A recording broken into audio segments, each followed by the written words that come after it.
Good evening and welcome to the regularly scheduled meeting of the Plymouth Zoning Board of Appeals. On our occasion tonight, we have one case to talk about, and that's Pulte in North Plymouth. But before we get started, there's a couple of things that I need to announce. One of them is at the last meeting, someone tried to go into the PAC TV control room. And I understand, we all understand that the audio in this room is not real good, but it's not their fault. It has nothing to do with them. It's the acoustics in the building.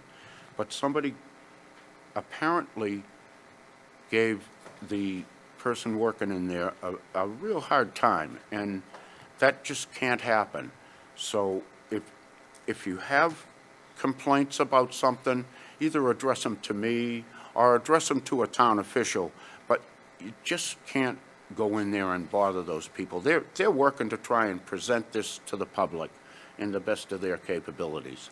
And if they have audio problems or mechanical problems or something, it's not their fault, it's the equipment. So we got that out of the way, thank you. A couple of other things. Tonight, we're going to go through the waivers. We're going to listen to a presentation, then go through some waivers and stuff, and maybe set some conditions. I'm going to have public comment one more time, but at the end of this meeting, I think public comment will be concluded. So at that point, I ask, and one other thing, and who is representing tonight? All right, could you come to the microphone, please?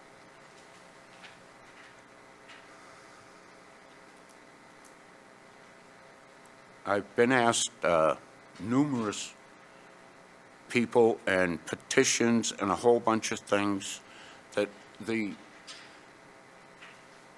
consensus of the opinion of the abutters and people in that area would like a 60-day extension to wait for, I guess, EPA decisions and stuff like that. Are you willing to delay this for 60 days? No. Is the green green light on? Good evening. For the record, my name is Mark Mastriani. I'm here representing Pulte Homes of New England. To answer your question, Mr. Chairman, we are not considering a 60-day extension. Okay, thank you. Ladies and gentlemen, I got a handbook today of 40B laws and rules. All of us have seen that and read that numerous times. Between all the board members sitting here, there's almost 100 years of experience, and we've all been through numerous 40B things. I do appreciate that the residents, the folks, want to know the laws and everything, but you got to understand, we're up against a stacked deck, the town of Plymouth. Any town that does this kind of has this kind of a project is already behind the 8 ball, because our local laws, most of them don't pertain. It's state, and the state has the upper hand. But we still have some control, and we're working with that. So I want everybody to understand, this board knows exactly how you feel, but this board is not unaware of what our responsibilities are. Our responsibilities are to both you folks, and I want that to be clear, and it's also to the town of Plymouth. And we're doing our best within the structure of the law to get the best we can. So with that, I'm going to say, would you please go right ahead? Thank you, Mr. Chairman. Thank you, board members, and thank you to the public for being here tonight. Again, my name is Mark Mastriani, representing Pulte Homes in New England. Essek Petrie, who's been here for the previous meetings, was not able to make it tonight, so he apologizes. But I'm here representing Pulte. Also with me tonight is Stephanie Kiefer from Smolak and Vaughn, and also Peter Ellison from TEC, here with me again tonight, and they've been here for all of the past hearings. So tonight, we've prepared an agenda, and I have some, I'm going to go through what's in updates from the last meeting that was held on February 9th. So since the last meeting that was held on February 9th, we submitted some additional material to the board for review. First, we submitted a final and updated waiver request list for both Ocean View North and Sandry Drive. And as you mentioned, we're prepared to go through those lists with you tonight. Second, we submitted a comprehensive letter responding to the environmental concerns that we've heard. Our hope was to provide accurate information to the board and clear up all of the misinformation that has been spread by the Plymouth Independent and others. And shortly, in a few minutes, I'll turn the microphone over to Stephanie, who will discuss the environmental letter, as well as discuss the waiver requests and walk through them with the board however you deem appropriate. In addition, on March 2nd, our engineer, Peter, submitted a response to comments letter for both Ocean View North and Sandry Drive back to both the Plymouth Engineering Department and Apex Engineering, the third-party independent peer reviews that were done. There were a few open items left open at the last meeting, and we believe we have appropriately responded to all of the comments at this time. With that response to comments document, we also submitted to the board an updated site plan for Sandry Drive. We were able to add an extra parking space as we were doing those responses to comments. We also recently submitted a fully executed First Amendment to the Agreement of Sale, which is dated and executed on March 12, 2026. Up until this point, we had rightfully communicated that there was a draft P&S, but it was never signed. Now that it has been signed, we wanted to provide it to the board, and it just reaffirms that we continue to have proper site control for our two proposed projects.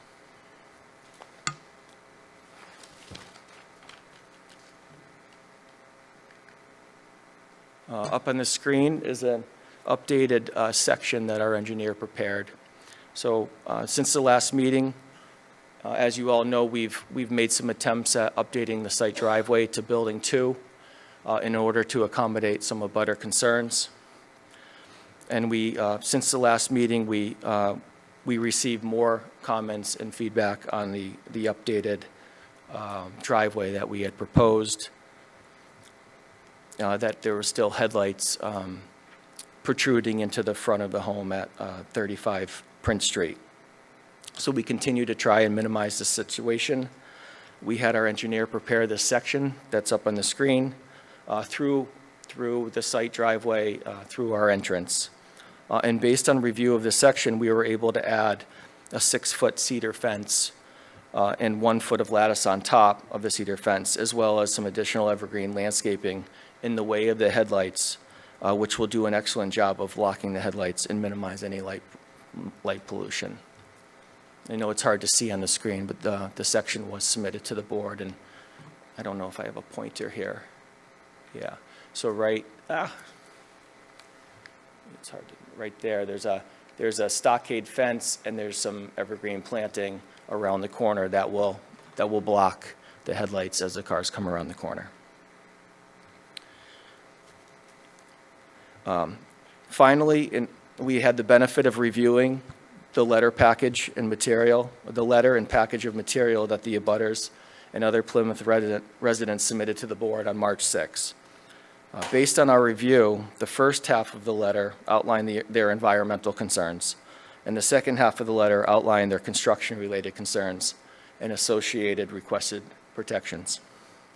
As far as the environmental-related concerns, we believe our letter to the board that we submitted on March 6 properly provides accurate information to the board related to the environmental conditions and everything that is being done properly in accordance with all state regulations. And again, Stephanie will come to the microphone next and will address the letter with the board here in a second. As far as the various construction concerns, we do appreciate them, and we have reviewed them. And we also had the opportunity to look through several recent ZBA decisions issued by this board. And we see two conditions in past decisions that speak to the construction-related details, and that will address many of the concerns raised. The conditions in the past decisions state that prior to any construction, the applicant shall submit to the board and Director of Inspectional Services a construction management plan, and will submit to the DPW and Director of Inspectional Services a final stormwater pollution prevention plan. The construction management plan will address construction-related items, such as requiring a pre-construction meeting with all of the department heads to review the details of construction. It will identify a site person responsible for the construction activities and compliance. It'll prepare a construction sequencing and schedule, as well as many details of the construction operation. The stormwater pollution prevention plan will address items such as erosion and sediment control, stormwater controls, and dust control. And just before I finish and turn the microphone over to Stephanie, I just want to remind the board, or state for the board, that Pulte Homes has been building safely building successful communities here in eastern Massachusetts for 30 years. And we are not unknown to Plymouth. We have built and sold almost 1,000 homes here in Plymouth. We recognize there are a lot of residents who are opposed to this project, and we do appreciate this public process. But I also want to remind the board that the town just approved the MBTA zoning overlay all around our parcels in Cordage Park. The planning board stated that Cordage Park locations were eligible locations by virtue of their supporting infrastructure, transportation access, and further found that these locations are highly suitable for residential development.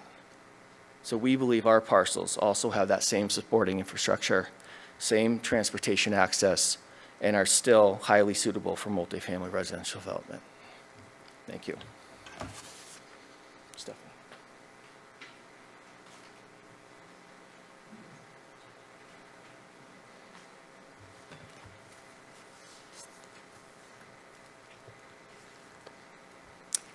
Good evening, members of the board and the community. Again, Stephanie Kiefer from Smolak and Vaughn on behalf of the applicant Pulte. Well, the two applicants, Ocean View North LLC and Sandry Drive Plymouth LLC. As referenced within Mark's introductory comments, I had submitted to the board on March 6th a response to recent statements that had been made, that had been published in the media, and that were made here, and recent outreach both to the Department of Environmental Protection and the Federal Environmental Protection Agency relative to the Pulte projects. And I will not go in and read my letter to you completely, but I want to highlight a few of the underlying kind of facts and themes. It is true that the Sandry Drive site, so only one of the project sites, the 63-unit Sandry Drive, is in proximity to the former Cannons Engineering Corporation Superfund site. But what is also true is that site was identified in 1983 and that it was closed in 1993. And that was a very public process by the Environmental Protection Agency. It included public notification of the delisting. And since that 1993 delisting, every 5 years, as the EPA is required, it's not specific to the Cannon site, but every 5 years, they produce a 5-year environmental review. For each of the 7 5-year reviews that the Environmental Protection Agency prepared, it found that the former Cannon site was adequately cleaned up, did not pose a risk to the human health or the environment, and that the institutional control that was imposed on that site was still effective, and there was no risk. Now, the institutional control that I make reference to, it's a deed restriction for 2.5 acres of the Cannon site. That deed restriction is limited to the Cannon site. It does not creep out into the rail trail. It does not creep out into the project that Pulte's talking about.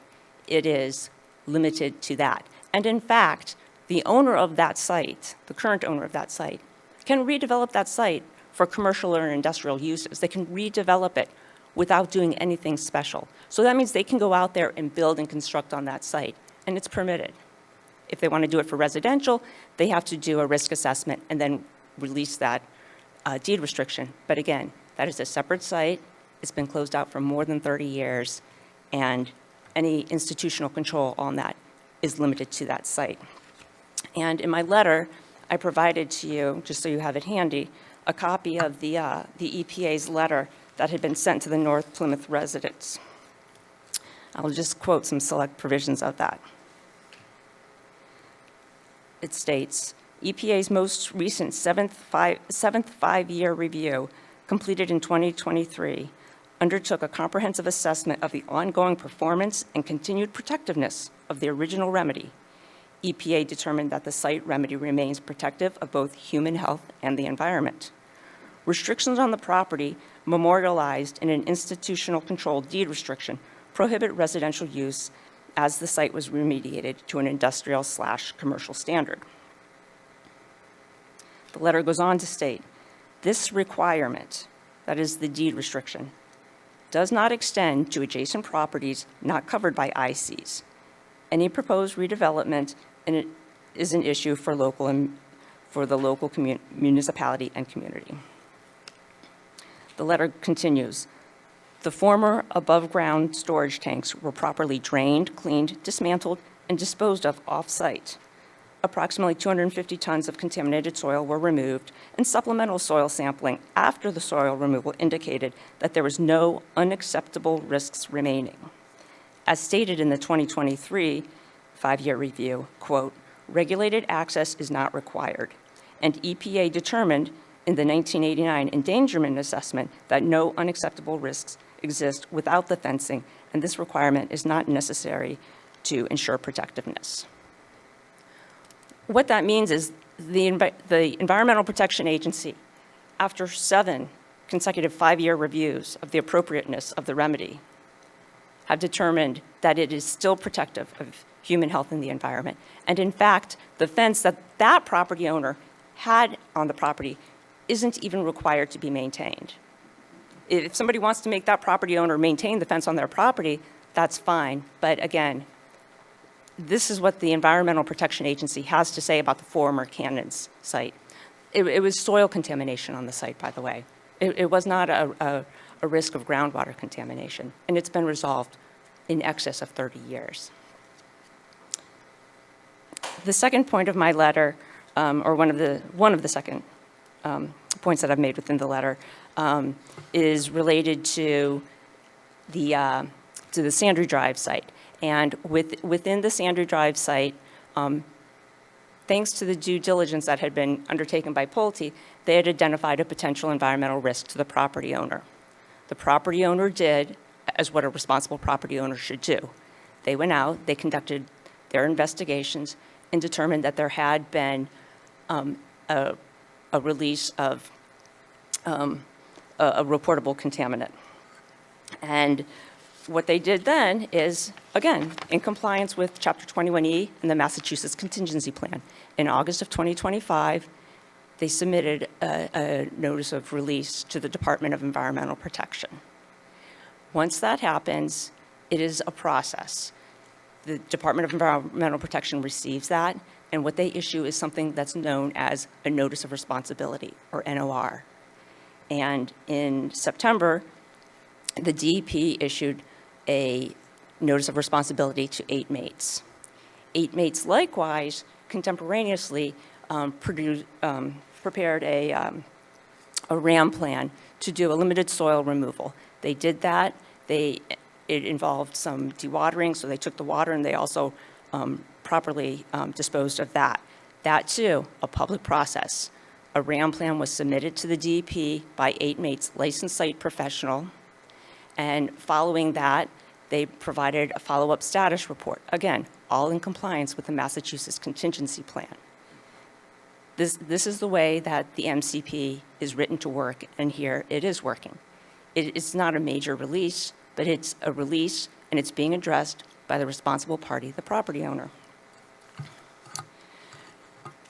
In response to letters by the abutters to the Massachusetts Department of Environmental Protection, attached at tab 5 of my letter is the DEP's February 10, 2026 letter back to the abutters. Again, I will quote select provisions of that. The department states, regarding the 8 Mates LLC property, again, this is just the Sandry Drive property, Mass DEP is currently regulating assessment and cleanup activities at that parcel under the Massachusetts General Law, MGL, Chapter 21E, and the Massachusetts Contingency Plan, 310 CMR 40. The MCP requires when oil or hazardous materials are found in soil or groundwater, it must be reported to Mass DEP and evaluated to determine if cleanup is required. In August 2025, the owners of the property notified Mass DEP that arsenic had been identified in soil and groundwater at the property. The owners have asserted that the arsenic contamination is believed to be associated with historic fill at the property. When a condition is identified that is regulated by the MCP, property owners are required to hire a licensed site professional, a state licensed environmental expert, to investigate and clean up the site. Mass DEP reviews this work, conducts inspections, and tracks progress to make sure the cleanup is done properly and is protective of public health and the environment. Information and reported releases, cleanup status, contaminants, and related documents is available to the public through the Mass DEP's online database, helping people understand what work has been completed and what work still needs to be done. Reports and information related to 8 Mate site can be found at the Mass DEP's online database at, and then it provides the address. The letter continues, reports on file with Mass DEP document that approximately 85 tons of arsenic-impacted soil have been excavated and removed from the property. The LSP of record has also filed plans for additional assessment activities to identify the extent of the arsenic impacts at the site. Any excavation of impacted soils must be done in accordance with the MCP under the supervision of the LSP and be protective of public health and the environment. Mass DEP will continue to review the work that's being undertaken by the LSP with the goal of successfully bringing the site to closure. What this letter provides is that there's a process in place, that the process, it's a state process, this is state law, it's not a local law, it's being adhered to, and the department is aware of it, and there is no allegation that there is a hair on fire sort of incident that's out there. There's no information from the DEP that there is any misstep that has been taken by 8 Mates and or its licensed site professional. As the board may know, the cleanup of 21E sites and the review and assessment of them it's a privatized system in Massachusetts. What that means is the property owner or the operator, whoever is conducting the response and the assessment activities, they hire a licensed site professional. And that licensed site professional has a dual duty of fiduciary, has a dual fiduciary duty. One, they're responsible for doing competent and good work for their client who's hired them. But secondly, and just as importantly, they're responsible to the Commonwealth of Massachusetts to adhere to the MCP, to report fully and faithfully and in compliance with the law. And if there's a condition that merits a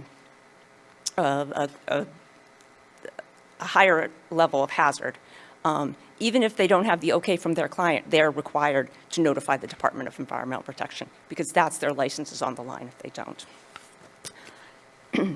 And to kind of close my loop here on this, I would point you to tab 4 of my letter, which is a letter that was prepared and addressed to you, Mr. Chairman, by Lightship Engineering's licensed site professional, Michael Pierdnock. Lightship Engineering and Mr. Pierdnock are employed and performing services on behalf of 8 Mates, the property owner. They're not doing anything on behalf of Pulte Homes, but instead the person that's responsible at this point for the site, and the site being 0 Sandry Drive. The Lightship Engineering letter states, Dear Chairman, as requested by 8 Mates LLC, Lightship Engineering LLC, Lightship Engineering, has summarized the ongoing response actions being conducted at the above referenced site. Select soil and groundwater samples were collected at the site and exceeded applicable Mass Contingency Plan reportable concentrations for arsenic. As a result, the Commonwealth of Massachusetts Department of Environmental Protection was notified of the release and assigned a release tracking number, RTN number 452344, to the site. Ongoing and future response actions are subject to the requirements of the MCP, including the need for a licensed site professional to oversee the response actions. A release abatement measure, otherwise known as a RAM plan, was submitted to Mass DEP on September 5, 2025, and a RAM status report was submitted to the Mass DEP on January 2, 2026. Based on soil and groundwater sampling conducted at the site, the estimated extent of arsenic-impacted soil and groundwater associated with the RAM appears to be limited. Arsenic-impacted soils appear to be located approximately 5 to 9 feet below grade in a fill zone with groundwater approximately 8 feet below grade. The impacted area is located below an asphalt-paved entrance to the site. The source of the arsenic is consistent with historic fill that is ubiquitous to the area. Ongoing response actions are being conducted pursuant to the MCP RAM and a Town of Plymouth Conservation Commission determination of applicability, or DOA. In September and October of 2025, approximately 85.81 tons of arsenic-impacted soil was excavated from the area, approximately 18 feet by 18 feet by 13 feet, with dewatering to facilitate excavation. The purged groundwater, approximately 3,000 gallons, and excavated soils were transported and disposed off-site at the permitted disposal facilities consistent with the MCP. The excavation has been backfilled to grade and an approximate 6 inches of stone at the surface. Straw wattles remain surrounding the excavation area, consistent with RDA requirements. The excavation area will be repaved in the spring.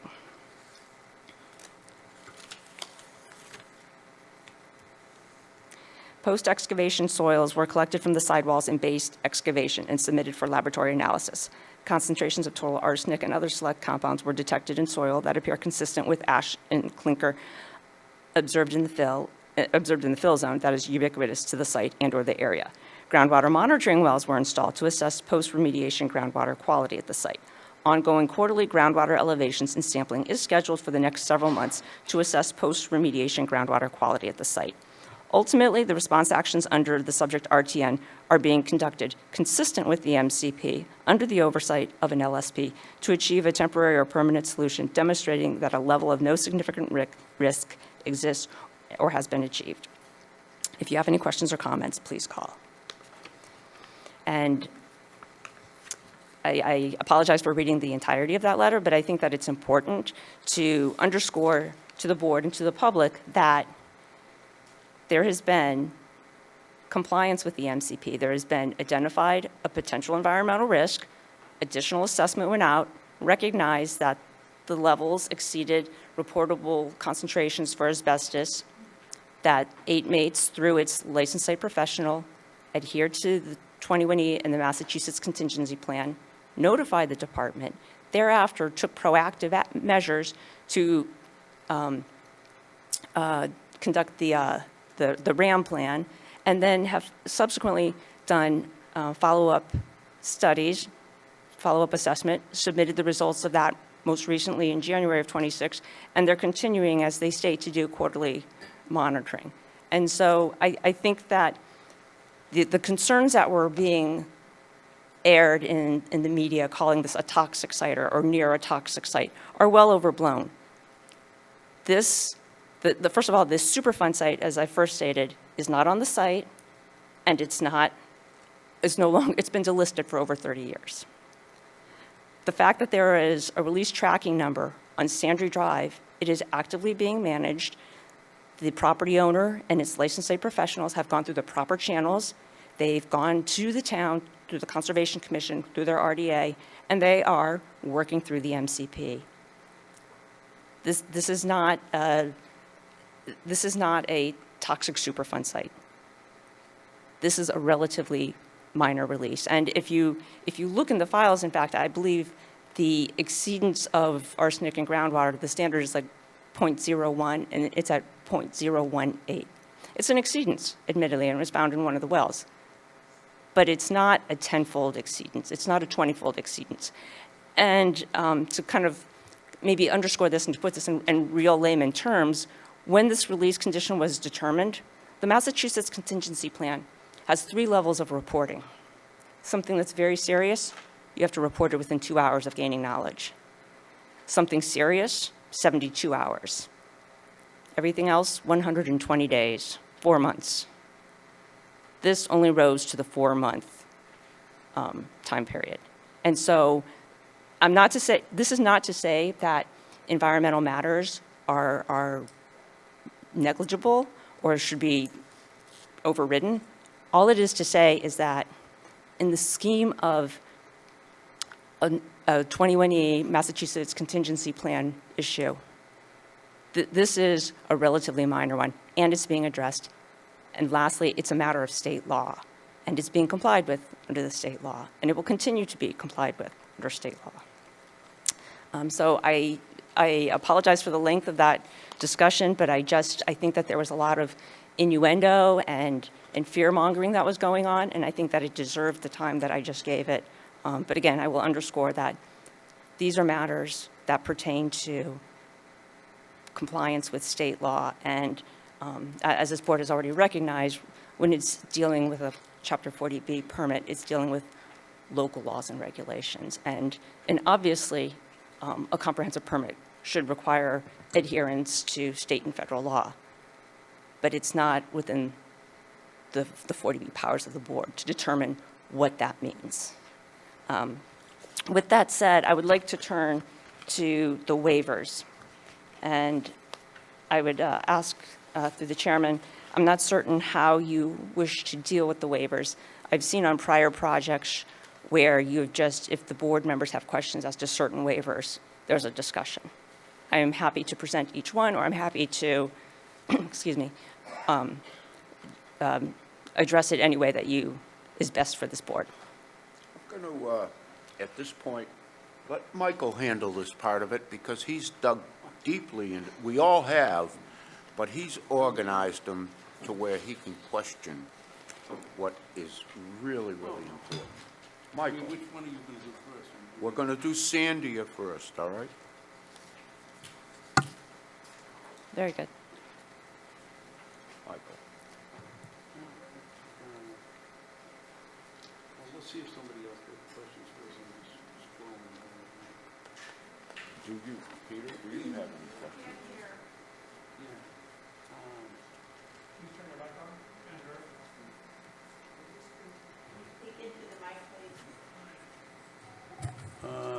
Only, though, I mean, one thing I had was on here was the wetlands protection. One thing on that is 40Bs don't, necessarily follow our local bylaws on that, but that you do have to follow federal and state. So is there going to be, right now, as of right now, I know you haven't filed with conservation till we get done, right? That's correct. So we had submitted the notice of intent, and then there was an objection raised that the 40B process had not concluded. And so the public hearings before the Conservation Commission will commence once this process. And again, that notice of intent is filed under the Wetlands Protection Act. Right, so it will be a stormwater protection plan being filed, right? Yes, and it's been reviewed within this process through the board's peer reviewer as well. Okay. Yeah, on the sewer connection permit too, I noticed like, okay, so on the 25% affordables, that you are requesting a waiver that they don't have to pay the sewage connection fee. Where does that come from? Is that, couldn't find it in the, under 40B, in other words, what the permits give you. Sure. So this board has the authority to waive under 40B local requirements and rules Right. and regulations. And so a permit fee is a type of requirement. And so through this waiver request, what we have asked for a waiver under 149.2 of the bylaws, the sewer connection fee, the sewer connection privilege fee, only to the affordable units. And so there's no request to waive the fees as to the market rate units, only to the affordable units. I know that this board had previously waived this very fee for Kanzo for, I believe, all of the units. We're not seeking that. We're only seeking a waiver for the affordable units, so 25%. What is the fee per unit? It's based on the wastewater flow, so it's $10 per gallon of wastewater flow. Has anybody determined the wastewater flow, what the actual flow is there, or? I may have to defer to TEC if they've determined what that number is. So I reviewed the most recent submissions by TEC, and the amount of flow has not been determined per bedroom. So 100%, we're not going to waive anything where we don't know the amount of use they're going to use. Correct. So whether it's affordable or non-affordable, if you don't know, that's one of the biggest drawbacks of what I've seen, is that they don't know how much the capacity is or how much bedroom they're going to be using. So I don't think anything I've seen, there's been nothing indicated about that. I'm not in favor of waiving anything. And if they can show me in the TEC memo, because it looks like it hasn't been provided. It was asked on September 29th, and it still remains outstanding. So as part of the project, Pulte Homes hired Weston and Sampson, who's an environmental company who deals with water and sewer improvements, to provide an assessment at a neighborhood level within the town. And they had issued memorandums that were submitted to the board that would include the total sewer usage and water generation for the three buildings. So I can, look that up and figure out that number. I don't know it off the top of my head. So on September 29th, Apex and Weston explicitly requested detailed breakdowns of average day demand, ADD, maximum day demand, MDD, urging the applicant to supply calculations showing the number of bedrooms, flow per bedroom, and total. On the TEC response dated 27/2026, which addressed the latest engineering and DPW comments, including several related compliance with local requirements for water and sewer, specific to water demand, no revised or explicit project water demand numbers are found in that March 2026 memo. So it's an incomplete submission. And that's why the, comment's not satisfied on a couple different things.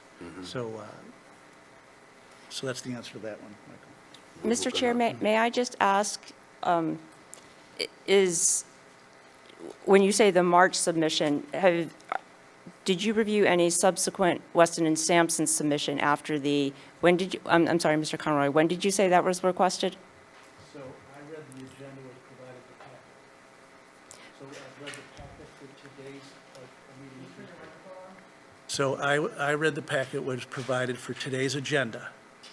And so there was a number of pages, and I read the TEC comments, and so I looked at everything. So I looked, originally, it was the Apex and Weston was a memorandum, and that was in the September 29th packet originally.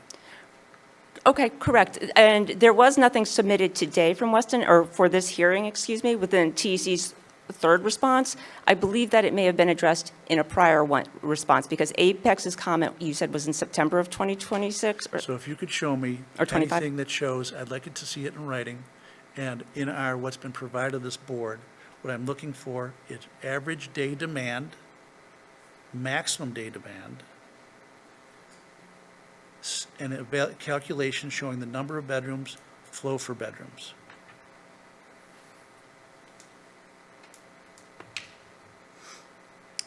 So I'm reading from a Weston and Sampson memorandum that's dated December 30th, 2025.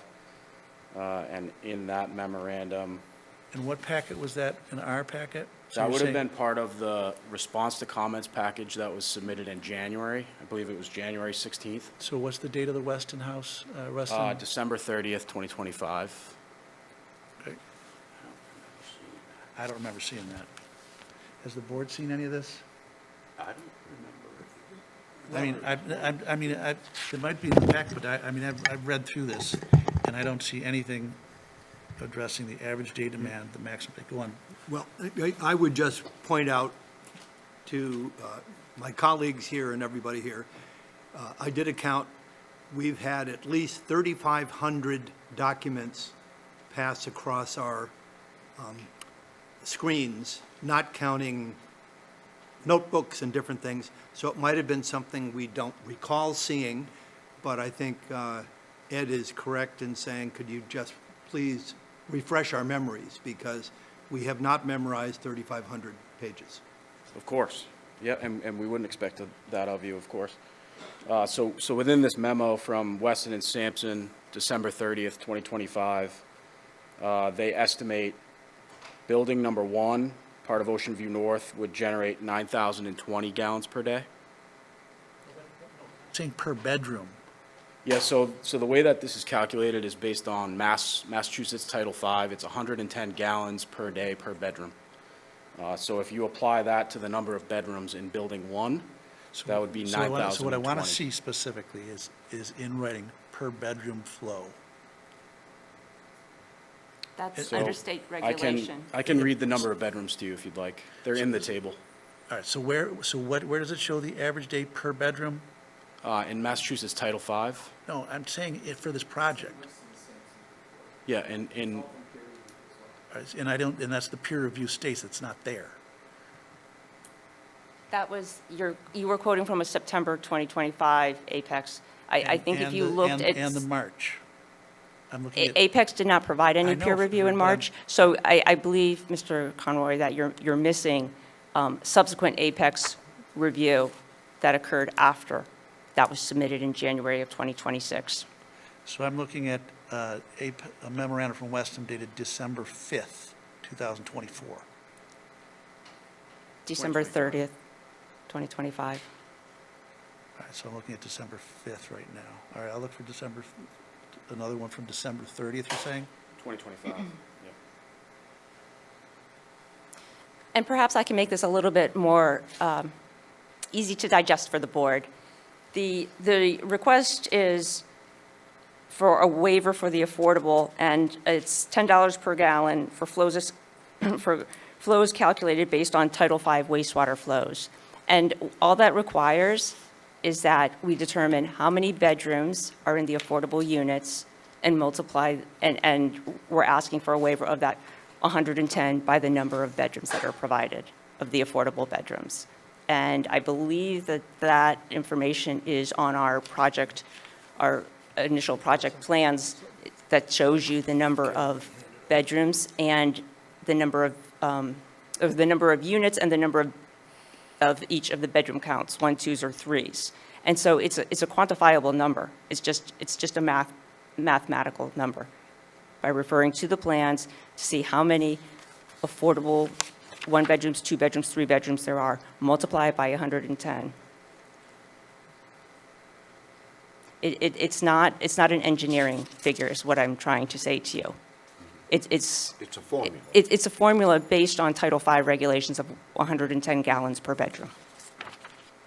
And the request is to have that waived for the affordable units. Thank you for your response. I'm trying to follow what you're saying. Sure.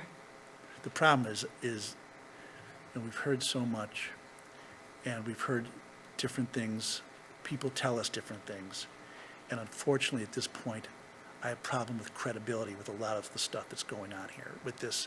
So I'm just trying to, when I ask for something, just let me finish, please. When I ask for something, I want to see dates, I want to see where it is. I'm not just going to go by what you say. That's all I'm saying. And that's why I want to see it. And I'm looking at the December 30th right now. So thank you. Just given to me by Caroline. David? And again, I think that one of the functions that when the board hires a peer reviewer on these 2 projects, they hired Apex, the function of that is for Apex to identify and follow up. And my understanding is that there have been 3 sets of Apex reviews. All 3 have been responded to. And the last one was submitted on March 2nd, and those were just very minor wrap-up. So I would also encourage the board, if they have any questions about whether or not the applicant has provided the information, to go back and read each of those peer reviews, because it'll indicate closed subject to condition within decision. Apex did a very good job of helping So what I'm looking connect at. the dots for the What I'm board. looking at is the DPW and has stated that the condition in some of these are not satisfied. And I'm sorry, what date are you speaking to and what So I'm looking conditions? at the TEC memo that was in our packet. And, let me see, 1 second. Are we referring to the March 2nd submission? Yes. Okay, thank you.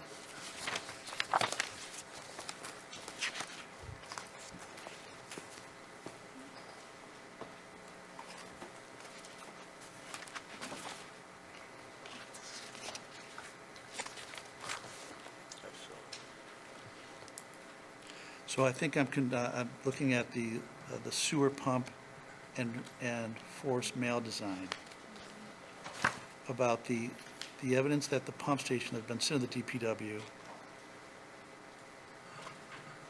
but the DPW review status says unsatisfied, and that was in the TEC memo dated February 27th, 2026. And below that, is there a subsequent response from TEC?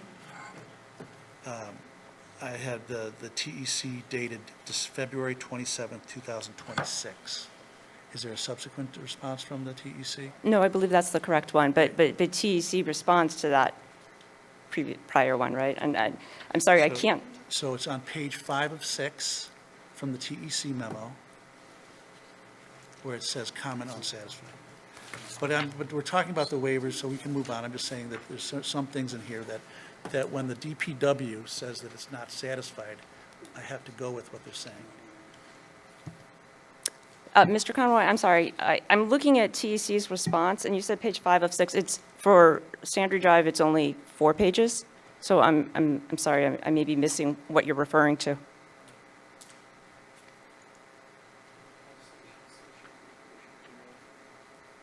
So we're not talking about Sandry Drive then, you're talking about Ocean View North? No, I thought we were gonna stay on TV. All right, I'll stay on second. So I don't know if it's, what I come up with is basically a connection fees of 17,930. That sound about right? Yeah, when I went through it, you know, you got 163, I brought it down by the 20%. The fees look to me, it's somewhere around 17,930.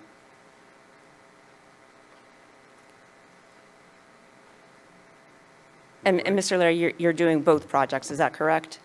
Yeah. Okay, well, okay, I'm just okay, saying thank you. Because you're asking for waivers on both, I'm sorry. That is correct, yes, absolutely, right. Yeah. On the affordables, yeah. Peter, you got anything to? I'm just looking to do some math.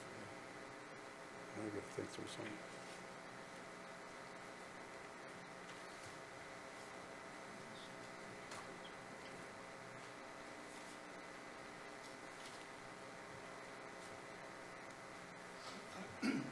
Mr. Chairman, I certainly have one. Just as a reminder, because it's part of their design, and we've been questioning it the entire presentation for the last 6 months, is the waiver for 9-foot wide parking spaces. So that is a specific waiver request. And so they have agreed, if you look at the newest plans, all the exterior parking are And, 10-foot you know, parking. that's true. They have been for the last 2 months. Yes.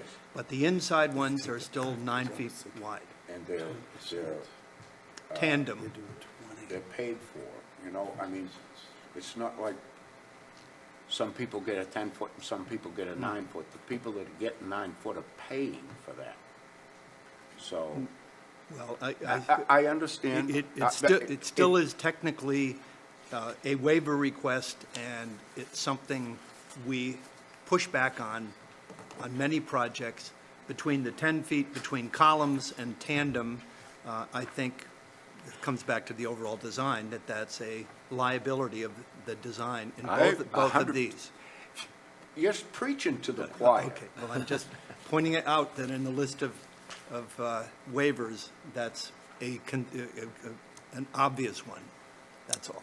Yes, and Mr. Chairman, I recognize Mr. Peck's comment, and I also went back and reviewed kind of the comments that this board had made when looking at CANSO, and, you know, the board grappled with the same thing and determined that Interior spaces that were assigned were permitted at a 9-foot. And this is consistent with that. And I think, in fact, actually, Pulte's doing one better here, because Cancel, it took them to, right when you were discussing waivers, to agree to have their 10 feet, their outdoor parking spaces 10 feet wide. Pulte made that adjustment after the first hearing. We've made that, and we've consistently provided that. And in the Cancel project, in fact, for them to do that, they had to reduce their parking by approximately 20 spaces. And we haven't done that. We've held consistent, and we've provided the exterior spaces at the 10-foot by 18-foot, and the assigned interior parking, which I believe, Mr. Chairman, you yourself had referenced in July of 2025 that it was a different scenario when it's assigned parking and when it's interior. And so going on that, we think our request for a waiver is very consistent with that. We don't see any safety concern, and this board apparently hasn't seen a safety concern in that it's approved it for other projects. So I think it's an appropriate waiver request. Stuck in my craw to even consider 9-foot parking places. But if people are willing to pay for that, willing to have less for more money, it doesn't sound like a good deal to me, but hey, if they're willing to pay, what can I say? Michael? Yes.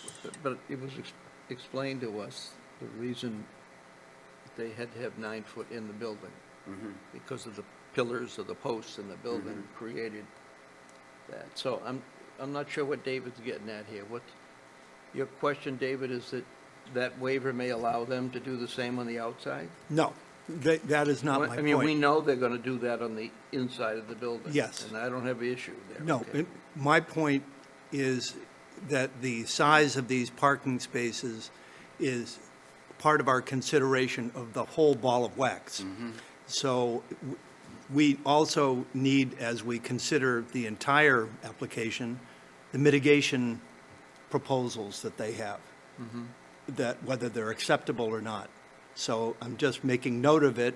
I feel that 9 foot is inside, especially being tandem, is a liability, or potential liability. I understand the arguments, people are paying for it, but I think being tandem, there may well be people who come in who look for a parking space, and their space is the inside one, and somebody's parked in the way and they can't get to it, so they'll park someplace else. So there's a potential for parking spillover by having tandem. Okay, but these are assigned spaces. That still could create an issue if the inside one's assigned to somebody else. I'm putting into the larger issue of the overall impact of the project and the overall mitigation proposed. That's all. Certainly, based on Canso, we did it. It was part of the exchange, and Canso made some significant mitigation offers. That's my larger point. I don't see a problem with accepting it as we look at the entire ball of wax. That's all. Okay. Sure. Just one point to clarify as well. For the ones that are tandem, those will be assigned to the same unit owner, so to further mitigate any confusion. Michael? So I got to readjust that figure. I was thinking inclusionary housing, the 10%, we're over the 20. So the actual fee we'd be waiving is about $35,860. So just so you know. So, roughly speaking, what's there, 75 people in here? And 75 people, you want to put $35,000 worth of taxes on those people, along with everybody else in town, but it breaks down to everybody sitting in this audience has to pay into that. I don't want to waive a penny. I'm sorry, I just don't feel that Mr. Please, Chairman. Please stop. I don't feel that the town has the right to charge taxpayers' money to let you make a profit. If you can't make a profit under the rules that we have, you don't need, something's wrong. And if that amount of money on a project this size is that important, then, folks, you better resharpen your pencils because something doesn't calculate. I'm not going to vote to waive that. I appreciate that, Mr. Chairman. And again, to add a little bit of context to this, the 100% that was waived for Canso, according to my 110, based on their bedroom count, it was a little over $500,000 that the board waived for that project. Different projects I understand, but I'm just trying to provide a little bit of context in terms of what we're speaking here for only the affordable units. And this is just, this is somewhat of it's also a showing of support by the town for affordable housing, just to have that way to help with the creation of affordable housing. What? Again, it's another way to view it in that, and I've had several zoning boards review this as if there can be some sort of assistance with the town to support affordable housing, they're willing to waive that. I'm not trying to raise a controversial point, Mr. Chairman. Sincerely, I'm not.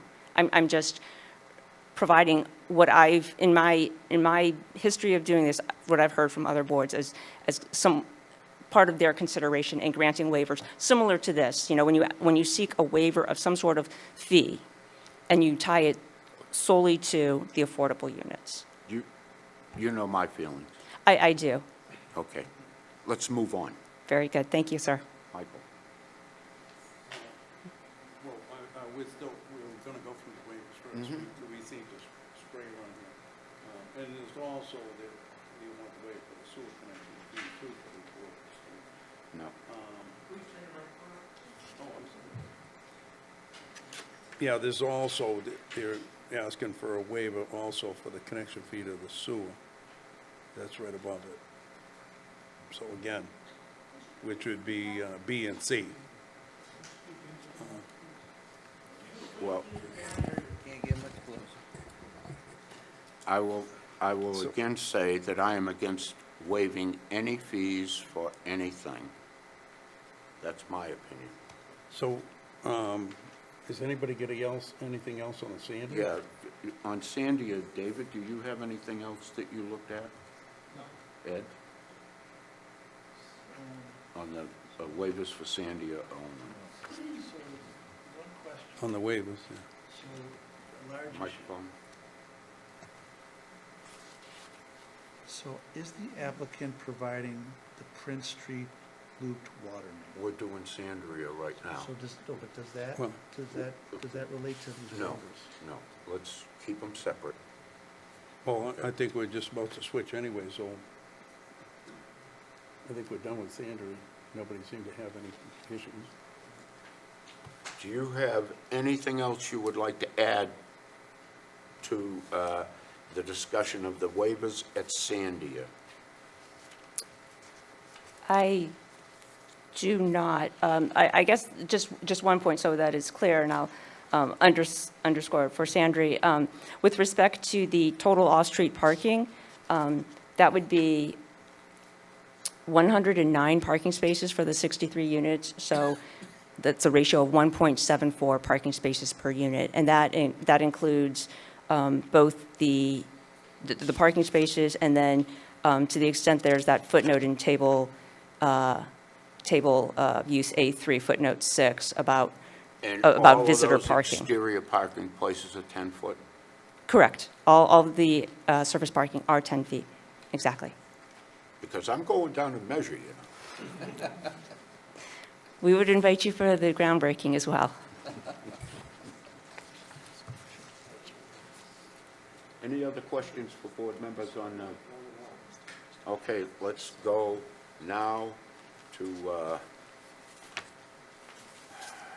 we're going to go to Ocean View North, and I don't know which building first. Michael? I think they're both. Yeah, Yeah. they're considered as a group. Correct. Ocean View North is buildings 1 and building 2. Yeah.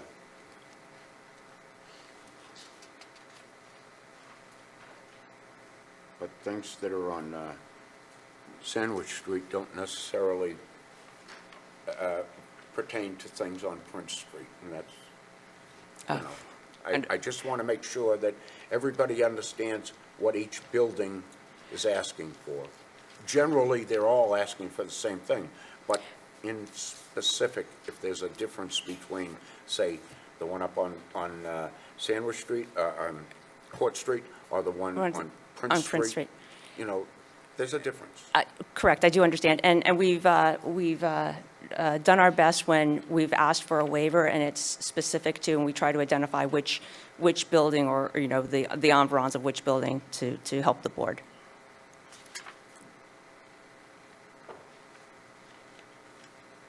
Any questions? Yeah, I got a couple. I mean, one is on the fire lanes.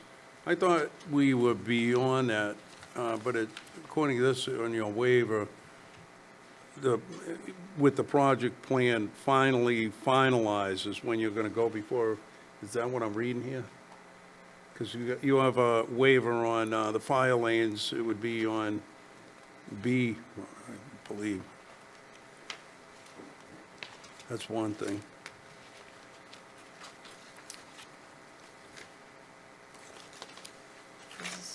Can you direct me to the As a page? project is finalized, yeah. Right here.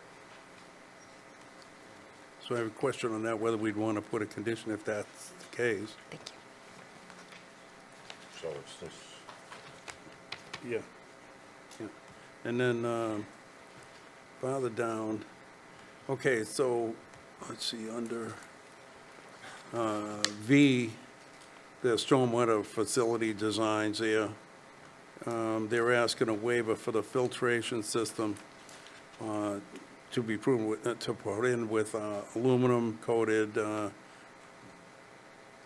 prevent the deterioration, but the town wanted corrugated metal pipe. Why the difference, or? I'm going to defer to our civil engineer on that one. Thank you. It Yeah. says shall not be used, corrugated metal pipe shall not be used. Yeah. Yeah, so to speak to the use of corrugated metal pipe, the product that we selected for the underground infiltration system is manufactured by Comtech. They're probably the biggest stormwater manufacturer in the country. And the material is a metal pipe, but they do apply a coating to it that prevents rust. And there's also, you know, as part of our submission, we included in the packet kind of an explanation of why we feel that it's justified to be used. They have a lot of success with the product, and there's a lot of studies that have been done to test that the product is designed to last for 50-plus years service life. So they do protect the metal piping by applying a polymer coating to the inside and the outside of it to protect it so it doesn't rust and collapse. And also, I think it's important to note that in this specific setting, you know, a lot of the rust that you see in corrugated metal piping are with culverts because the water is moving rapidly through these systems. In this application, the water is slowly entering into the system. There's a lot of safeguards upstream that slow down. So really, it's filling up and then infiltrating down. You don't have the high velocity speeds that you would see in a typical like culvert, corrugated metal culvert that goes underneath a roadway that carries a stream through it. So that's why we felt that the use of this product was justified as part of the project. Why wasn't plastic considered? We did consider plastic. However, the depth of the plastic systems, they can't go as deep because the plastic is not as strong as the metal piping is. So the depth of these pipes are actually 96 inches versus the largest plastic chamber that they offer is, I believe, 60 inches. So you get a significant increase in the volume that the system can hold because it's deeper, essentially. I'm fine with that. And we'll see if anybody else is gonna go back up here.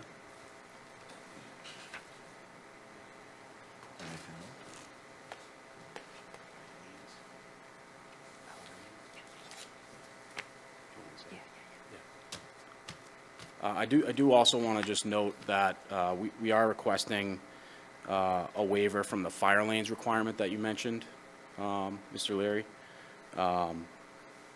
We do have full sign-off from the fire department for the layout that is shown on the site plans. We have a memo from them that says that you have satisfied all of our comments. The inclusion of that waiver request was really just meant to be, I think, conservative so that we know that we're covered.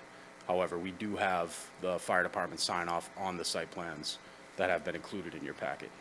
And that's that 24-foot wide, Behind the building, there's a one-way circulation loop that's actually 20 feet wide. Yeah. I saw that. Mr. Chairman. Yes.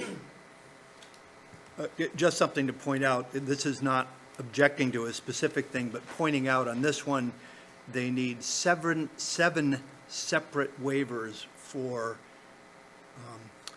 natural features conservation, for the steepness, for the closeness to property lines, and the design they have does require them, so for the design needs these waivers, but it's just a significant in a way violating our current natural resources bylaws in multiple ways to fit those two buildings there. But the waivers are required for their design. So just wanted to point that out. Yes.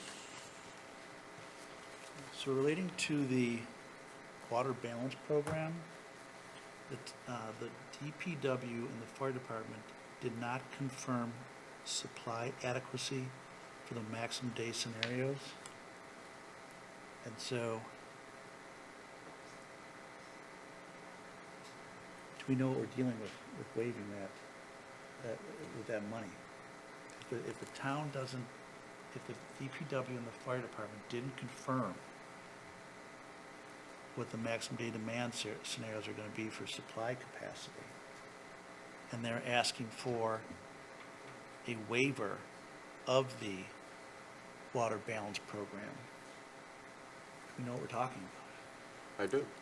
Mr. Conroy, could I ask what you're referring to specifically when you state that? Could you provide a date of what you're reading? So, I was looking at the recent DPW comments, I think from the DPW. The recent being February? I've looked at I'm looking at the DPW comments from the beginning, and I haven't seen one thing from the DPW or the fire department confirming supply adequacy, that they're okay with it. The DPW signed off on something like that. So again, the supply and adequacy of the water for these buildings is something that's been detailed and peer-reviewed by both the DPW and by Apex Engineering. But I didn't see anything that they're saying, they're confirming it. We that they're signing. feel, if you look through the most recent letters from those two entities, from both DPW and Apex, we feel that the most recent letters will state that that issue has been resolved. So I didn't see that.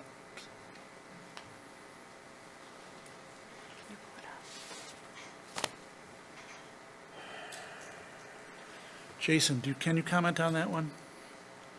Has the DPW or the fire department confirmed supply capacity? I can't speak to either one of those. All right, thank you very much.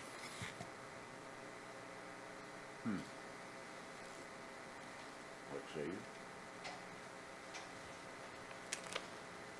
Well, I do remember that they had to put a booster pump in, I believe it was building 2, so they have, I don't remember where it was. I mean, it's been 3,000 something odd pages. But I remember they had to put a booster pump, I believe, Peter, is in building 2, I believe, right? That's right. Right. So the water pressure was addressed, for sure. Because I do remember seeing that. I thought I read somewhere that the fire department was satisfied with the pressure. I didn't read anywhere that either the DPW What is is the date supply. on that? So I would just read from September 29th to forward. I've read all the DPW and the fire stuff, and I've read every single one of them, and I have not seen that they're okay with the supply capacity. All I read is that the, it's like TEC says they're gonna work together with the town. But that's different than the DPW telling me A heck of a difference. that they're okay with the supply capacity. Mr. Chairman, Yes, may I? yes. I'm looking at Apex's February 5th, 2026 letter.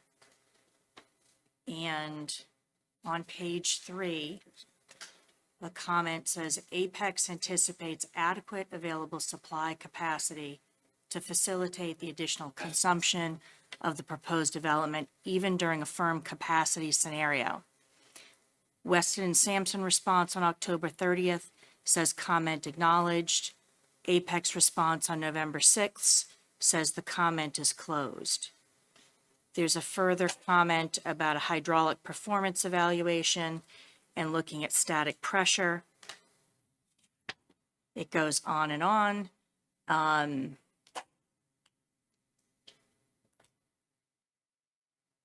It also mentions input from the deputy fire chief, stating that the applicant has adequately addressed all Plymouth Fire Department comments. There's further documentation about available fire flow and different PSI that was measured, and it concludes with Apex saying the comment is closed. That pretty much answers that.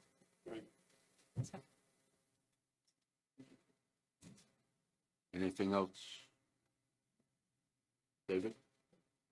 Ed? Peter? Oh, Well, for that waiver list. okay.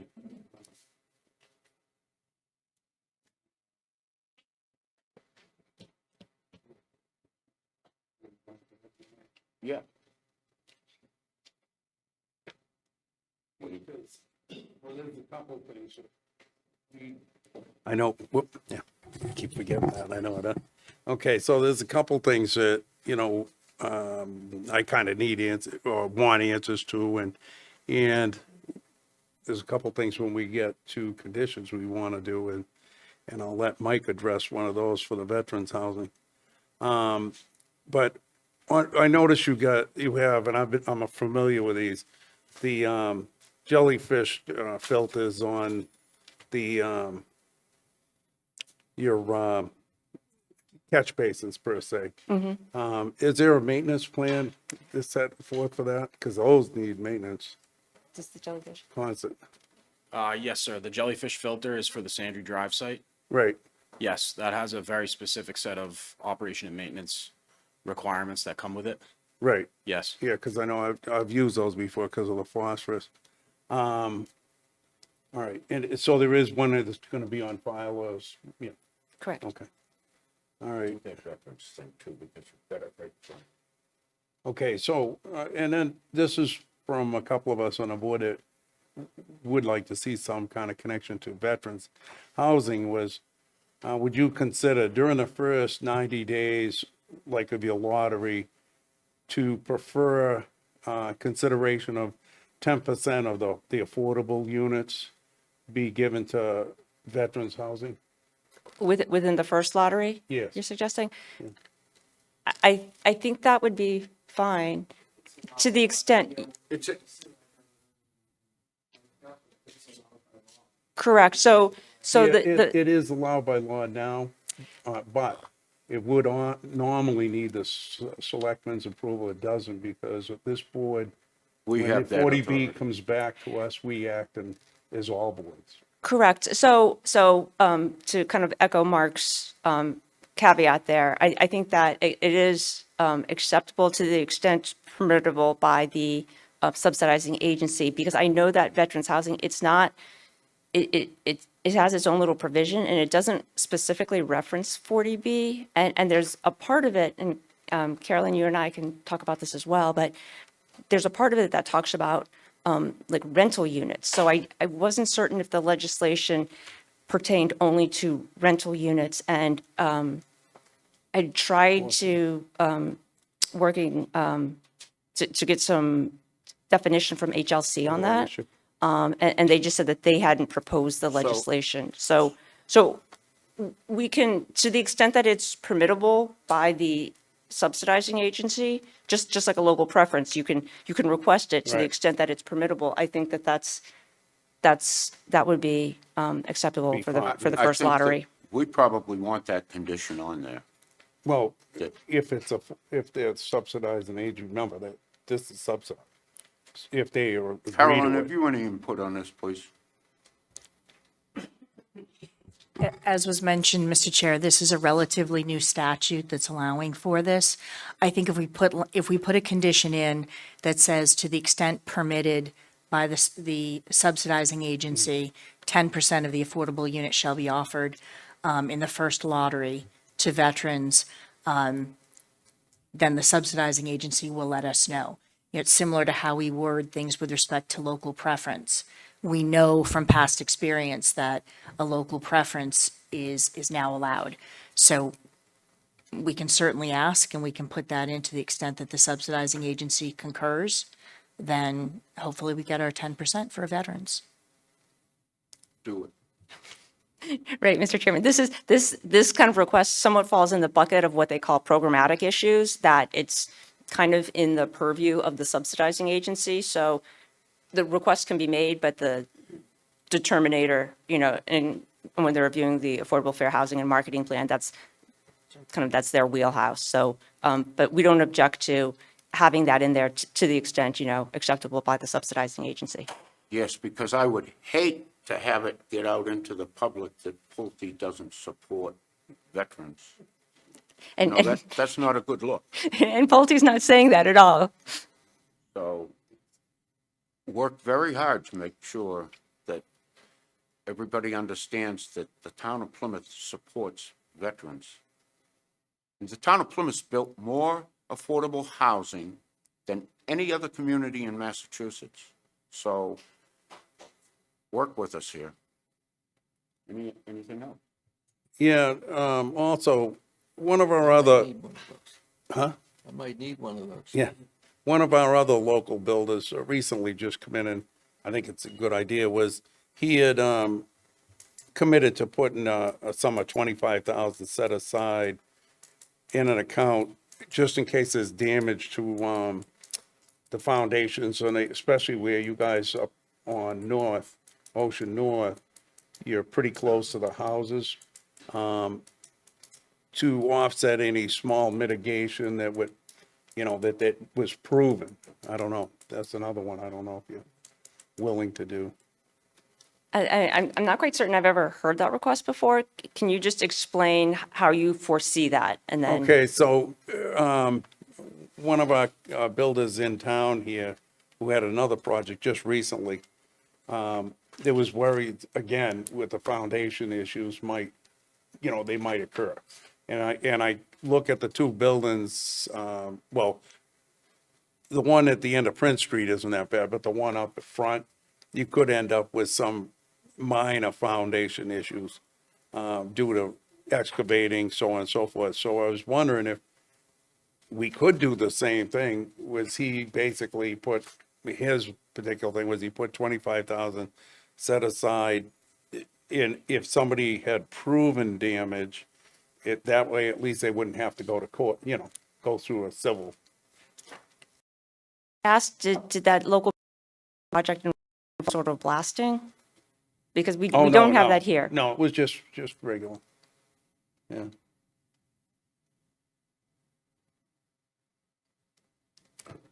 But if I could suggest, we have a whole set of different conversations about conditions. I mean, right now, we're sort of the tail end of talking about the waivers, because certainly that's a great idea. You know, I've incorporated it in some of my own work, but, got through the waivers. yeah, but what I'm saying, we haven't started, because I want to do homework and so on conditions. Both of the conditions you mentioned are terrific, but there's others we're going to want to fold in. Yeah, When I it already comes had time my for conditions conditions. written out, so I was Well, just, This would be a good time to start that, David. right. Okay. Well, But I'm not fully ready. I mean, you know, this is where I want to go through the DPW comments. It would include, you know, things that like we've got retaining walls that are 16 feet tall, that they will need to get structural and approval. The truck deliveries and timing and the construction thing. There's so many just cross-references that are part of normal construction here in Plymouth, but that I want to specifically call out when it comes time for condition time. But, and which I appreciate and I understand, but Jason takes care of an awful lot of that during the construction meeting.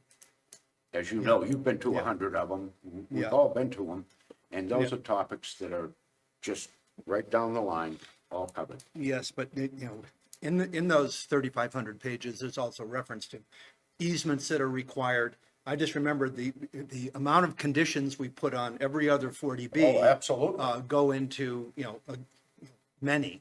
So I want to make sure we spend the same kind of attention to conditions at some point. Anything else? Have you anything else you would like to add at this point? I guess I just kind of a one-off on that is, as Mark in his introductory comments reiterated, we're fully, we agree with the board's typical condition that they impose about a construction management plan, construction sequencing, a final SWIP, that those are just good practices, and they seem to appear in multiple of your 40B decisions, probably in multiple of your decisions in general. And so we're quite amenable to, you know, working with Jason and the town during construction management and sequencing. Okay. What do I hear? Nothing. Nothing, just a phone. All of a sudden, we got music. So I would say if we're not going to go into the conditions, say, why don't we go to public comment? Yeah, we're gonna Get do that that out of the now. way, and then next meeting, you Mr. Chairman? Yes. If I may just make one more comment, just I want to reiterate, within the 40B process, there are certain conditions that you can impose, cannot impose, and there are certain matters that are off-site that the board can't impose, but an applicant can offer. And so ESSEC had brought this up at a prior hearing, but I just want to reiterate that again, that while the board may not have the ability to impose these under 40B, the applicant has made these these four, I know we've talked about them a lot, but just again, just to hit them. The Hedge Road, Court Street emergency vehicular access improvements. This would be installing the emergency beacon at Hedge and Court Street. And that's already been reviewed by DPW, Fire, the Plymouth Rail Trail connection to establish the connection to the North Plymouth Rail Trail between Hedge and Cottage Park. Third, the Prince Street looped water main, looping the water main and connecting Prince with Hedge Main. Prince, as you know, is currently, it's a dead end. And so it was prioritized by the town, so it connects it with the Hedge Road water main. And so the result is improved water quality and fire protection for all of the residents. And then lastly, Prince, currently there is no turnaround on Prince Street. And so that would be a public turnaround that Pulte would develop. Yeah, that was my one. I brought that up at the beginning of, Again, I know that it's been multiple, I just wanted to make certain that it was clear that right, because our that was position on the, those remained. was the lip, was going to be the lip agreement. And the only thing left off that was a pipe that originally you were going to replace on Prince Street. That's right, but all of the others. But all we've- yep, four, we've- right, because yep, I we've do have that, confirmed. yeah. Yep. So Mike, could you So just I'm looking at Lee Hartman's memo for both the projects. So the Head Street, Court Street emergent vehicle access has been approved for both projects. And then the North Plymouth Rail Trail connection has also been approved for both projects, or as your condition. Then the Prince Street water main upgrade, has that been approved? Yes. No, it is not. They're No. doing, they're not No. doing that. They're It's doing not the- approved. That's the one they're not doing. They were going to do, wait a minute. I mean, They were going to do that Let under me the, just ask the Yeah. attorney. So for the Prince Street water main upgrade for both projects, has that been approved or not? That has not. Okay. All right, so then the Prince Street loop water main has been approved? That is correct. Yes, that's, And then the Prince Street turnaround has not been, has been approved? Correct. All right, so the one that, all right, so the only one that's outstanding is the town has indicated that replacing the existing 8-inch asbestos cement water main in Prince Street is a high priority. The developer will replace and abandon approximately 1,200 linear feet of existing AC pipe in Prince with 8 ductile iron. So that has not been. Does any of these waivers relate to that upgrade? no, that upgrade was, that whole thing was done under the LIP agreement that the selectmen would have signed an MOU, meaning a memorandum Yeah, of so understanding. I got the MOU, but it's Right. interesting how both the MOU and Hartman's Right, said the that same was thing. at that time. So what happened was, okay, so, and I agreed with the selectmen when they didn't go for the LIP agreement. For the LIP agreement, only because, again, we'd be going in as a friendly 40B under LIP. So they turned it down. When they turned it down, Pulte says, oh, we're willing to do these other loop, I don't know what the actual price is, although I have, but they said, well, we're not going to Prince Street because it isn't a friendly 40B now, you know? They went through the 40B process and come back in the other way. So that's why it was lost. So in relation to this project, the fact that Prince Street water main upgrade is not happening, do we know what the ramifications to the residents are? Well, I mean, I've spoke to the water commission. I mean, it was something they were offering and the town was gonna take again. Well, But Lee that was Hartman's- under a friendly, so they decided, I mean, you can correct me if I'm wrong.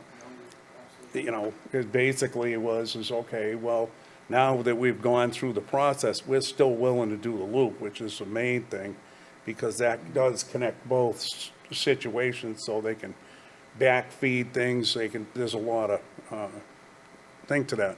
But, again, you know, Like, it I'm just, trying to figure out why the town for this Prince Street water main upgrade, why is this a high priority?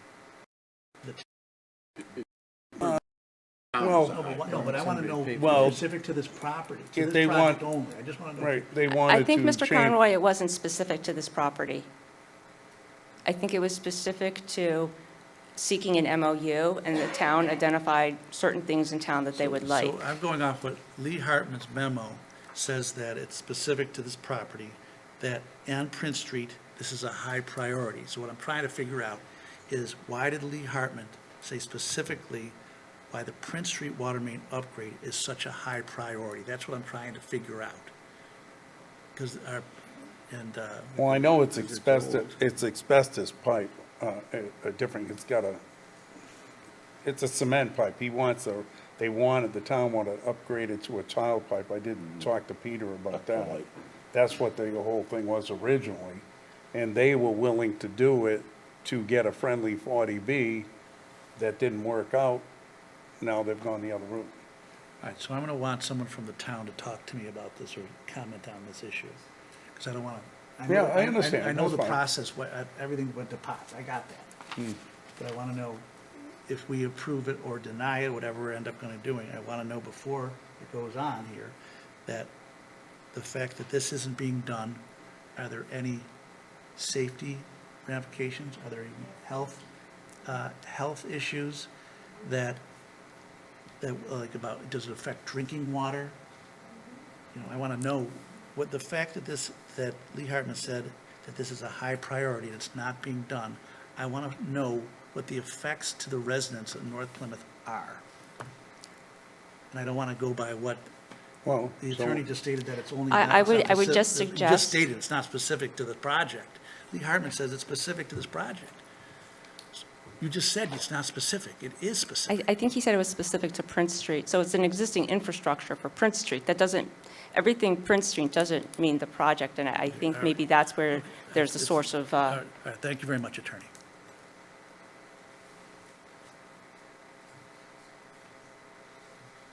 Anything else?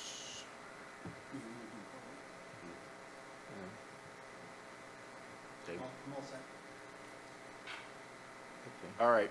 At this point, unless you have something else you'd like to add or discuss, I don't believe so, but we do just want to say that we've appreciated the board's consideration of this application and their, and as well as town staff and the peer reviewer. And so, while it's not always a fun process, we think that it's a good process, and we appreciate, we recognize that you're a voluntary board, or volunteer board, and we appreciate your time that you've put into this.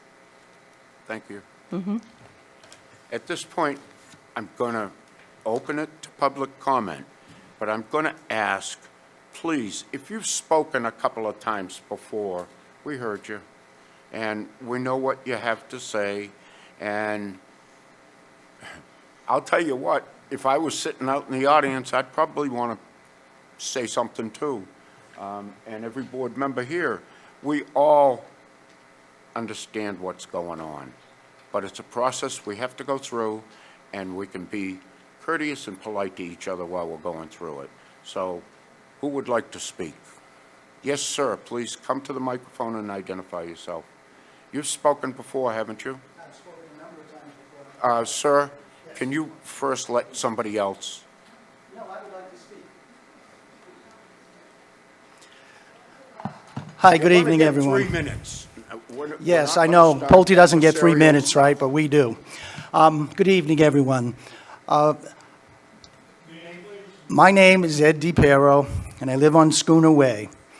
And I want to first say that I take issue with the Pulte lawyer saying that this is about 40B. I take offense to that. This is not about 40B housing. This is about the safety of the community. I walk with my grandchildren on that path. I want to know what are the potential hazards, and there has been very little information given. It seems like the residents have to dig for all this information. And I'm sure that the residents of Hinckley, California were told, don't worry. And I'm sure the residents of Woburn, Massachusetts, with W.R. Grayson, contamination of water wells, were told, don't worry. It seems like we have to listen to everything Pulte says, but where is the town on this? I haven't heard, I'm new to politics here, but I don't know where is the Q&A back and forth with the DEP, with the EPA. The town has not had any independent studies at all. They had just a review of the traffic study that was given to them. So, you know, there has to be some independent review of all of this, because I don't take what Pulte says as gospel. I'm sorry, that's just the facts. So I'm looking for information. I don't think this is an emotional issue. This is really about the health and safety of the community. This is not 40B. If 40B didn't exist, it wouldn't matter. We would still be here with the health concerns of the neighborhood. So I would like to know, are we going to have any Q&A with the DEP, with the EPA, for any of these things? We find out, like, you with all due respect to the board, you didn't even know about the arsenic. It was brought up. You were going back and forth like, oh, there's arsenic over there? So what else is over there? No, you did. You said that in the last meeting. People, you even brought it up. Was there arsenic over there? So it was like, what, well, you can shake your head, but it's true. And so I would like to know more information about what's going on at this project. And I would like some independent studies, not studies done by the Pulte Group. We find out again here that I heard information that there were some, in 1999, there were the 8 Mates group wanted to, I guess, build or do something on one of the parcels on Hedge Road. And the board gave them 3 conditions that they had to meet, and they just dropped it. So they never went forward with it. 8 Mates didn't go forward with it. Why aren't those conditions set forth here for the Pulte Group? What were those conditions? So you see, my 30 point here, seconds left. okay, my point here is that the residents need information. We can't just stay here for 3 minutes, spewing out information, making it sound like it's just an emotional charge. We need answers, and we need answers, facts, not emotion, but we need facts. And again, I take umbrage to the fact that this is 40B or, some other issue. This is not Your time that. is It's up, about the sir. health and safety of the Your community. time is up, and I will ask to have the microphone shut off if you don't leave. Now, I'm going to correct you on a couple of things, because I can't let that stand. Stop, please. We're operating under Massachusetts laws. We have no say in, I'm not going to debate you. I'm telling you that we are operating under Massachusetts laws, and we are hamstrung with those laws. We are doing our best. And if you don't like it, talk to the state. Don't get into our face, because we're not trying. I'm not going to argue with you, sir. Next, who would like to speak? Please.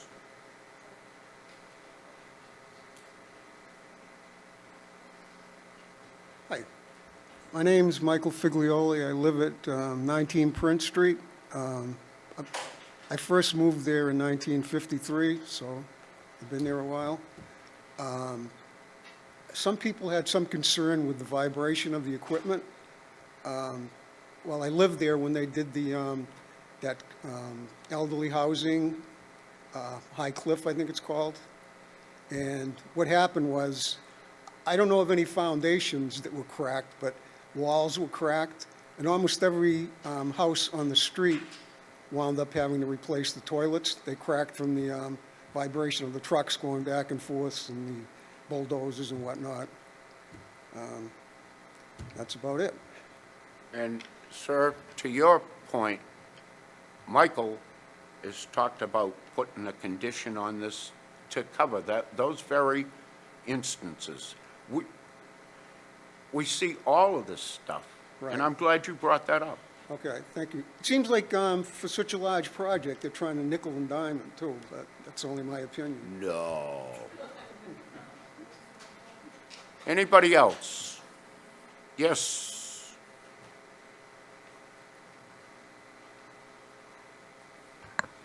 Hello, Ann Jones, 9 Prince Street. Plymouth town officials and residents support affordable housing. Plymouth's affordable housing rate is 8.42% as of February 2026. 1 year ago, it was at 4.88%, a 72% increase.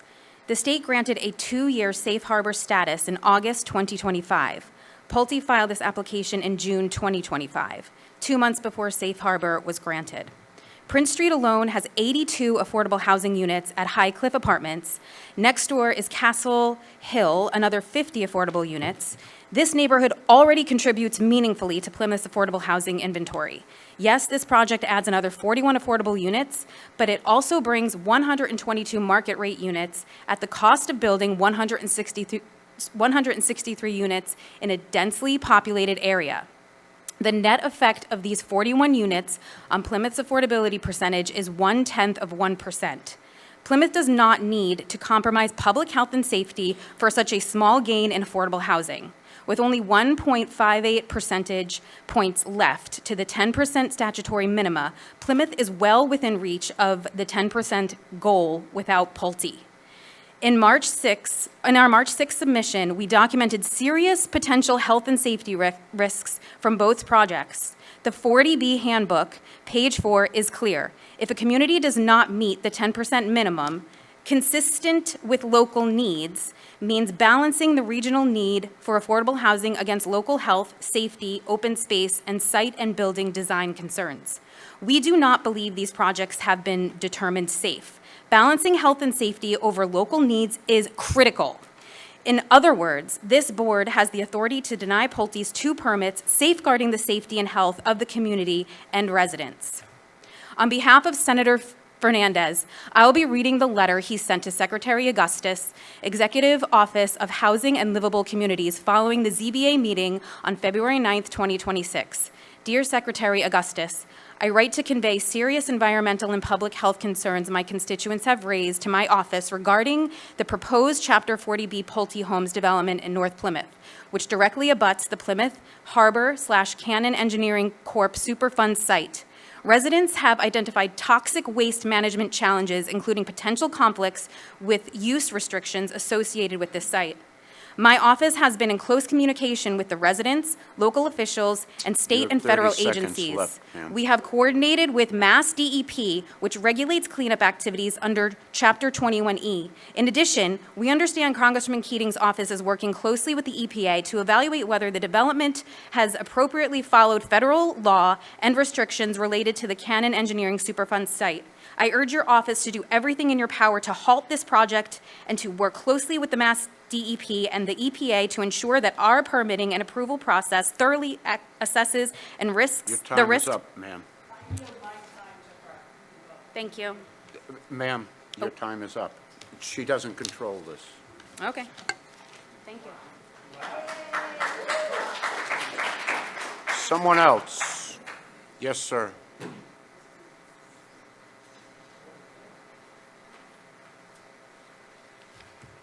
It's warm in here. Anyway, my name is Mike Andrami. I'm on Atlantic Avenue, North Plymouth. I'd like to address this environmental letter. I would like to try to bring some context to the environmental letter that the Pulte's attorney just presented. If I go to the first point, the letter on page 2, footnote 2, states that there is no cap at the former CEC site, written in opposition to an article by Plymouth Independent.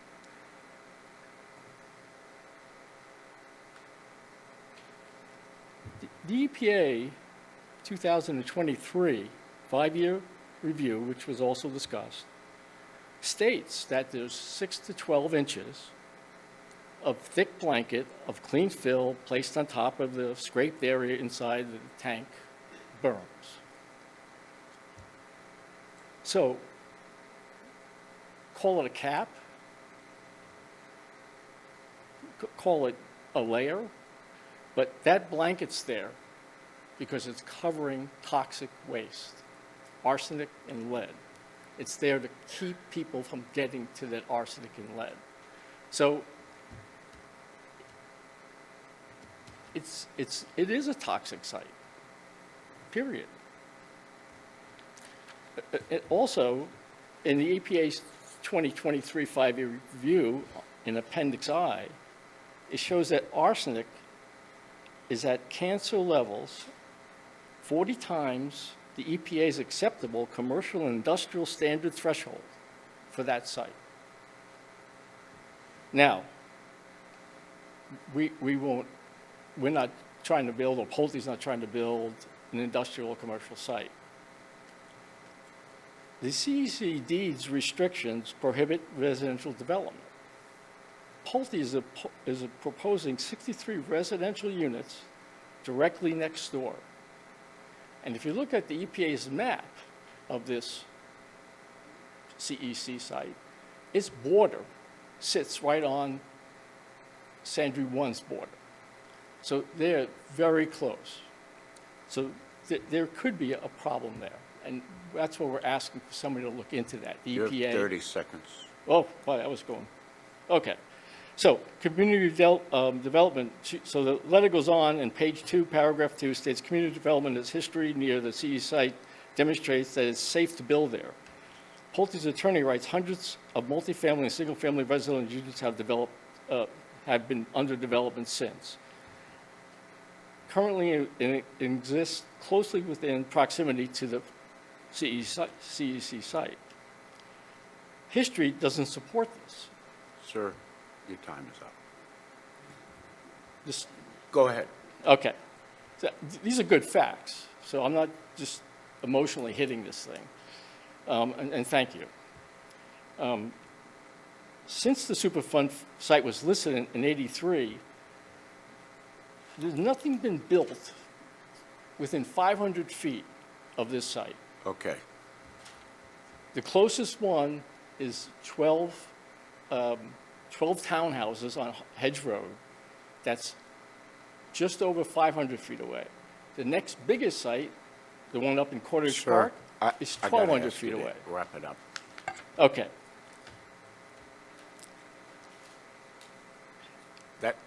Please, Yep, okay. step away from the All microphone. right. Thank you. As I walk, the last thing.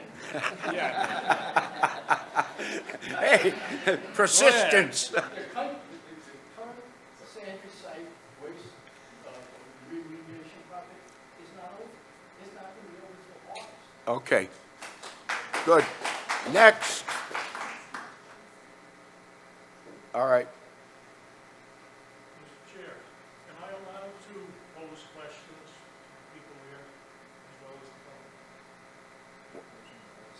Yes. I would like to know if I can pose a question to that attorney. You can come to the podium and pose the question. If the attorney decides to answer it, Sir, I've never been to one of these. that's up to them. You propose the question to us, please.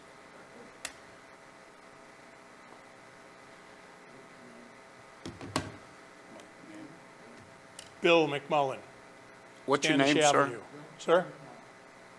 Bill McMullen, Thank you. McMullan. A comment to the gentleman representing Pulte. You can look at me, sir. My question to you, sir, is this. Why does your company elect to put a property like this on contaminated ground? But the biggest problem is, why do you put your properties on the waterfront and block our views? Okay, is that your question? It's one of them, sir. I still, You've got to board. Address the board, please. Ask the questions. okay. All right, that was one question. Why do they elect to? I heard it. Okay. The second one is this. I believe the lady is an attorney. She certainly sounds like one. And I mean that in a good way. She mentioned a contamination level of .018. What are the units, and she dismissed it as a small override. What are the units and what is the limit? So I can figure out what percent exceedance that is. And your next question? Well, you threw me off a little bit, Mr. Chair. I had understood, and I do understand, that the purchase and sale agreement has been signed. But I understood also that it was to be determined, and I may be mistaken, it was to be determined today what the exact number of units are. I know that 163 was a number we were working with, but I thought that today they were going to disclose the exact number of units. And your next question? My next question is this. What will they do to compensate the town for all of the infrastructure that they use? The city, the sewer improvements, all traffic that's on our road. Okay, your next question. The next question is simply a comment. They could have made much better presentations if they had looked at the people in the room occasionally. Their attitude drips of knowing that they have this project in the bag. And that's where I will leave it. Thank you. Thank you. Next. No, what, please don't clap.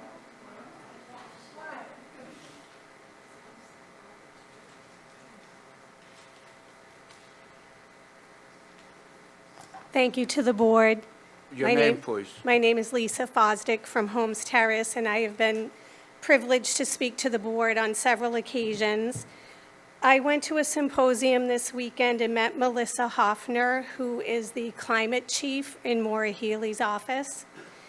She presented at this symposium her and the view of the governor's office related to the environment and being stewards of the environment within the constraints of 40B and housing. And I would submit that this is a reckless 40B, not a responsible 40B. Both sites before the board tonight have incomplete records. In both cases, I feel the board is being asked to act before a picture that is not complete, particularly with regard to the EPA Superfund site, which has been shared that it's been delisted, but that does not mean it does not exist.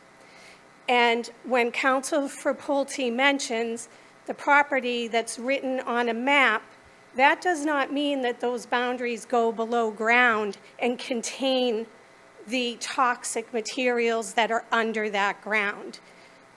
Mother Nature is not held to the law or written property boundaries written on a map.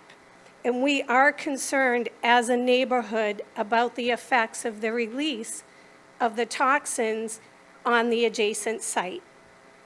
Lightship's engineering report submitted to the board documents that the arsenic was found, as has been said this evening. I'm not going to repeat what's already been said.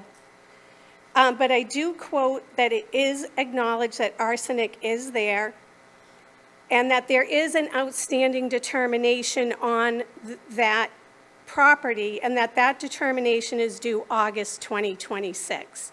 So how can the board and Pulte, in good conscience, proceed with this project without knowing what the repercussions to the environment will be, including drinking water, as Mr. Conroy so succinctly mentioned, and I'm so grateful that he did. I also want to further say that because these things have been identified and spoken about in the public, that why wouldn't Pulte want to wait until August 26th for this study to be done and these results, this final determination to be submitted? So I'm asking the board and Pulte to think about whether this is a responsible 40B or a reckless 40B. And Pulte, honestly, look at the room. We're working people in North Plymouth. We are not privileged, wealthy people. We have worked hard for our homes and our properties. Respect us. Do not condescend to the audience that you are going to live with for the duration of this project as neighbors over the next couple of years. The removal of the dirt and sand, the trucks, very grateful that you brought that up. Our neighborhood will be disrupted, and Plymouth, Kingston will be disrupted for several years. So I thank the board for letting me speak and hearing about how does this fit in with the state's view of a responsible 40B, and does that fit in with Melissa Hoffner, the climate chief's vision that I heard at this symposium? It would seem in direct contrast to that. Thank you. Thank you. Anyone else? Yes, ma'am.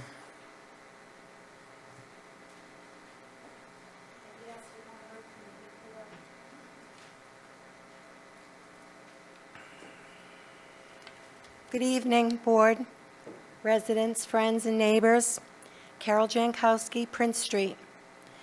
Something that really hasn't been raised at any prior meetings is the actual scale of earth removal that this project requires. Using numbers that come directly from Pulte's own conservation notice of intent documents, which we, the concerned neighbors, placed into the ZBA record on March 6th. Their geotechnical report describes soil at Ocean View North that is not suitable to support building foundations and must be removed 10 feet beyond the foundations in all directions. Based on the building dimensions and excavation depth, more than 15 feet given the planned underground parking garage, it comes to approximately 28,000 cubic yards of soil. At 18 yards per truck, that's 1,550 triaxle dump truck loads, half going up Prince Street, the other half coming out onto Court Street across from CVS. Picture what that means for our neighborhood. Prince Street is a dead-end street, little residential quiet community. It's less than 1/3 of a mile long. Yet the closest home to the excavation site is 105 feet away. Many of the homes in this area were built around 1900, so we have aging foundations, very vulnerable to vibration, which has been pointed out. Our homes will be rattled. Our heads will be rattled. Over 750 trucks will be traveling the entire length of Prince Street, passing 82 elderly housing units at High Cliff Apartments, and passing many kids who play in this street and ride their bikes and also walk to and from Hedge Elementary, and the older kids walking to bus stops out on Court Street. And regardless of what the soil could contain, Ma'am, you have 30 seconds left. many lifelong residents tell us the property was a known dump. This excavation will generate dangerous fine silica dust. Pulte's own report describes the site soils as primarily sandy, and sand is almost pure silica. Prolonged exposure causes permanent lung disease. Removing 28,000 cubic yards takes weeks or months on an elevated wind-exposed site adjacent to Plymouth Harbor. This dust will not stay on site. This dust will be breathed in by us, the Ma'am, residents, your time is our up. children, our families. This board must weigh in on this important health and safety issue. Thank you. Thank you. Someone else? Yes, in the back.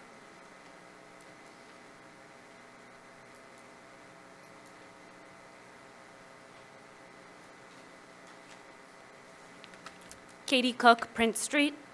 The 40B handbook is explicit. This board must weigh the regional need for affordable housing against local concerns that are verifiable, documented, and go to the health and safety of residents in the surrounding neighborhood.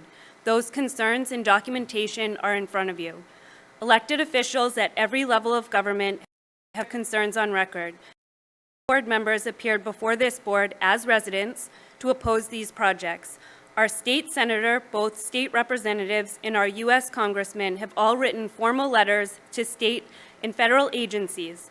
Over 150 Plymouth residents signed a formal petition to the EPA and Mass DEP. That is not a fringe, that is a community speaking clearly. First, we are seeking this board deny the Sandry Drive permit.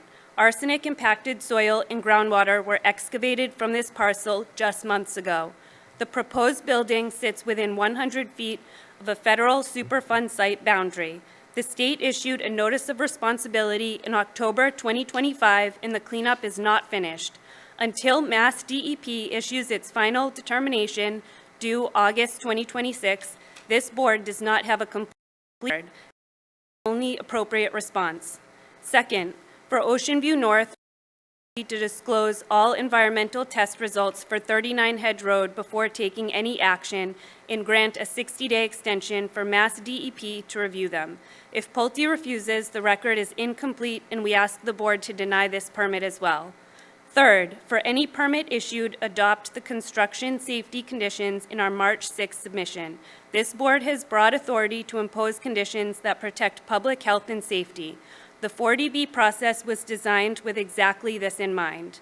This board has real power tonight. The 40B process does not require this community to accept whatever a developer proposes. It requires this board to balance both the affordable housing Plymouth has achieved to meet the regional need for affordable housing, along with documented concerns for the community's health and safety, and that is exactly what our speakers have placed before you. Before this board can even reach the balancing test, it should ask whether it has a complete record on which to act. On both of these permits, as of tonight, it does not. We are not asking this board to do Mass DEP's job or the EPA's job. Those agencies have their You have role. 30 seconds. This board has its own. And tonight, the record gives it everything it needs to act. Thank you. Thank you. Someone else? Yes.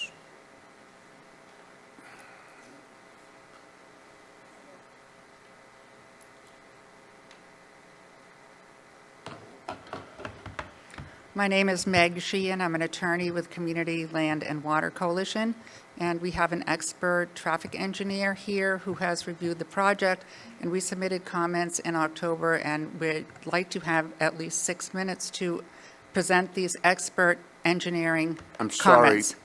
Ms. Sheehan, but you're going to get 3 minutes like everybody else.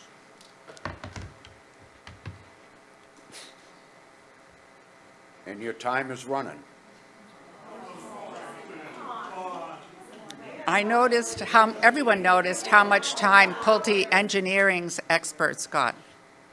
And I'm here on behalf of a group representing many people. We have over 3,000 members. So I would request at least 6 minutes for an expert opinion.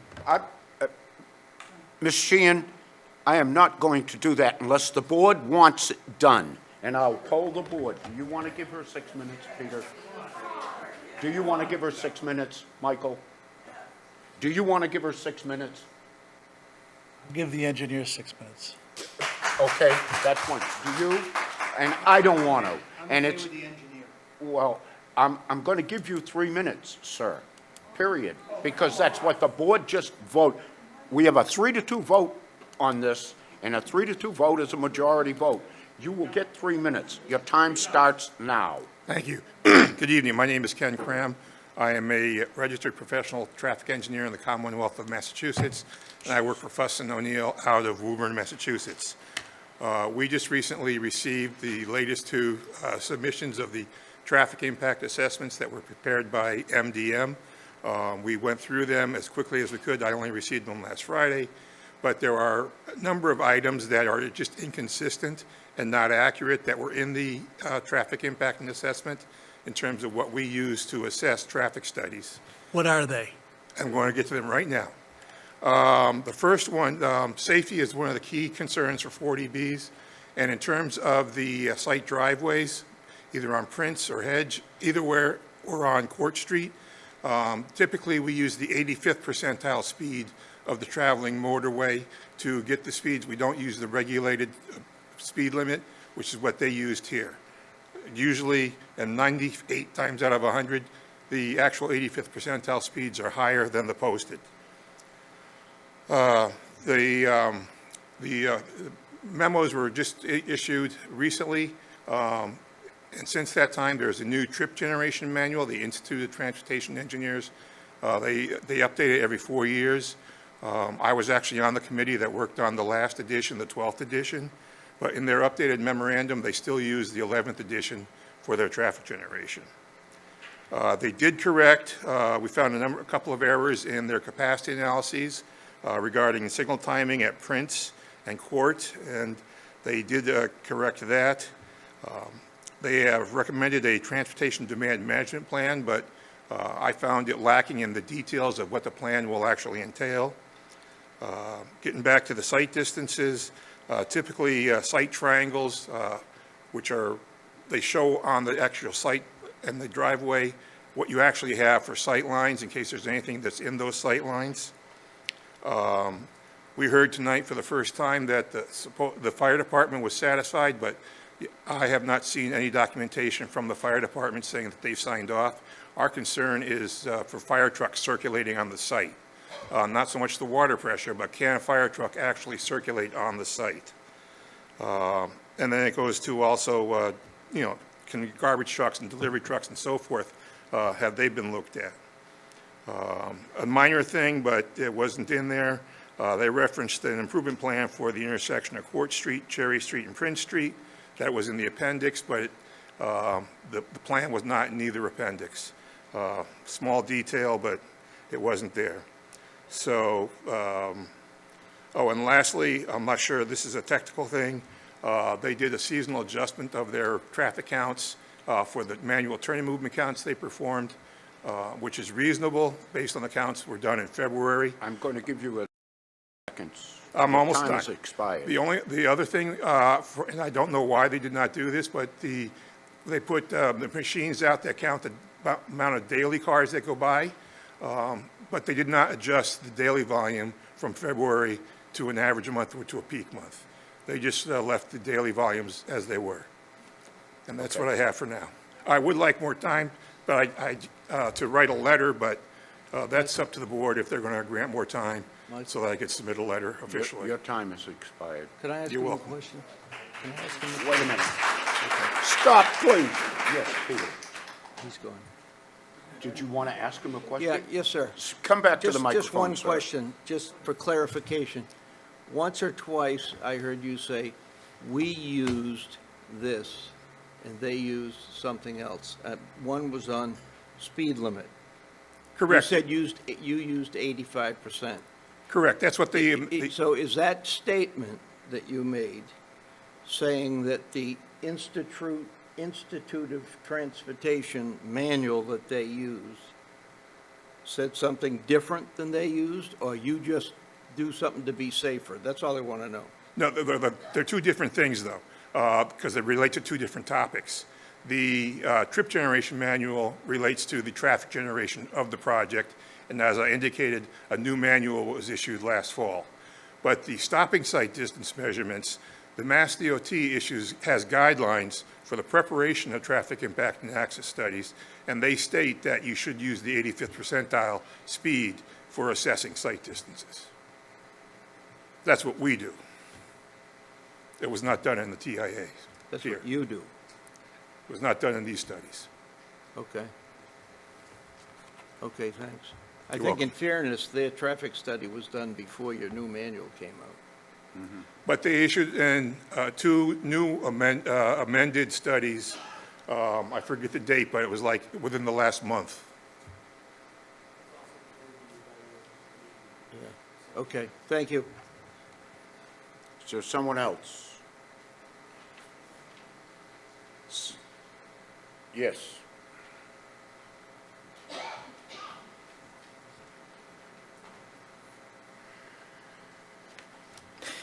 Hi, I'm Alex Cook, and I live on Prince Street. At a recent hearing, Pulte stated that the headlight pollution on our house, so we're 35 Prince Street, and the diagram on the first slide, that was our house, and we've been dealing with this. It's an incredibly frustrating situation since the very beginning. Every hearing I've stated the issue hasn't been resolved, and that's still the case tonight.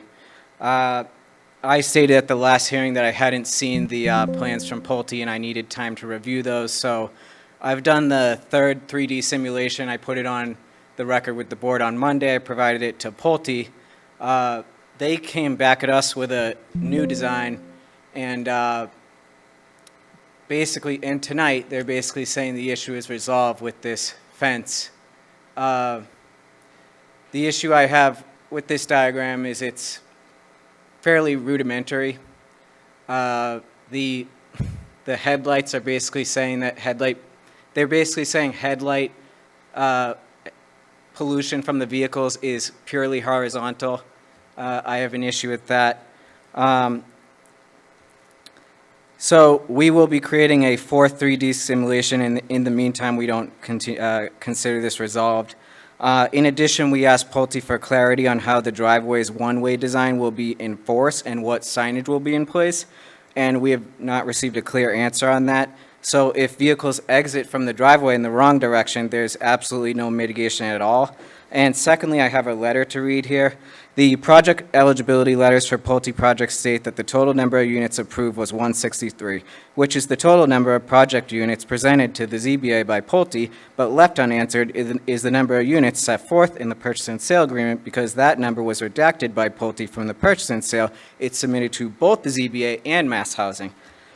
The purchase and sale provides the closing date, which is March 16th today. The purchase and sale gives Pulte the right to extend the closing date for 2 successive 6-month periods if any of the preconditions to the closing have not been satisfied. One of the preconditions to the closing is the approval of the purchase and sale number of units. However, the purchase and sale number of units is less than, if it's less than 163, then Pulte will be unable to claim that the absence of governmental approval for the purchase and sale number of units entitles it to extend the closing date beyond today. So if Pulte does not close by today, the purchase and sale will then be null and void.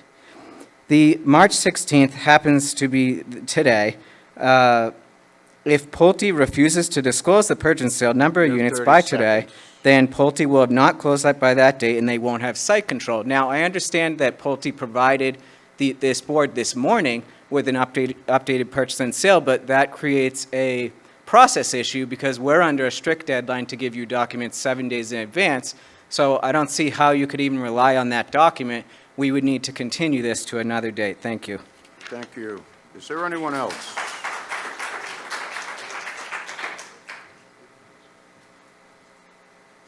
Mr. Canty, would you come to the microphone, please?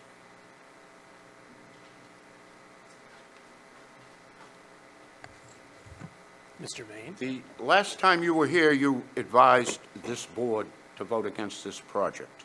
That's correct. And you're an attorney, correct? That would be correct. So I'm going to ask you a few legal questions. Okay. First, are you truly aware of all of the 40B laws? Of what we are faced with here and what our restrictions are? Do you understand those? I am a criminal defense attorney. I do not practice in real estate or development, so I do not practice in the area of 40B. So as an attorney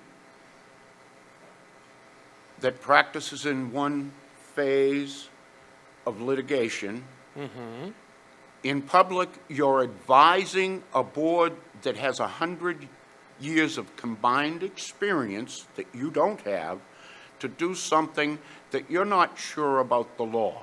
Is that correct? No. It isn't. Then explain it to me, please. Sure.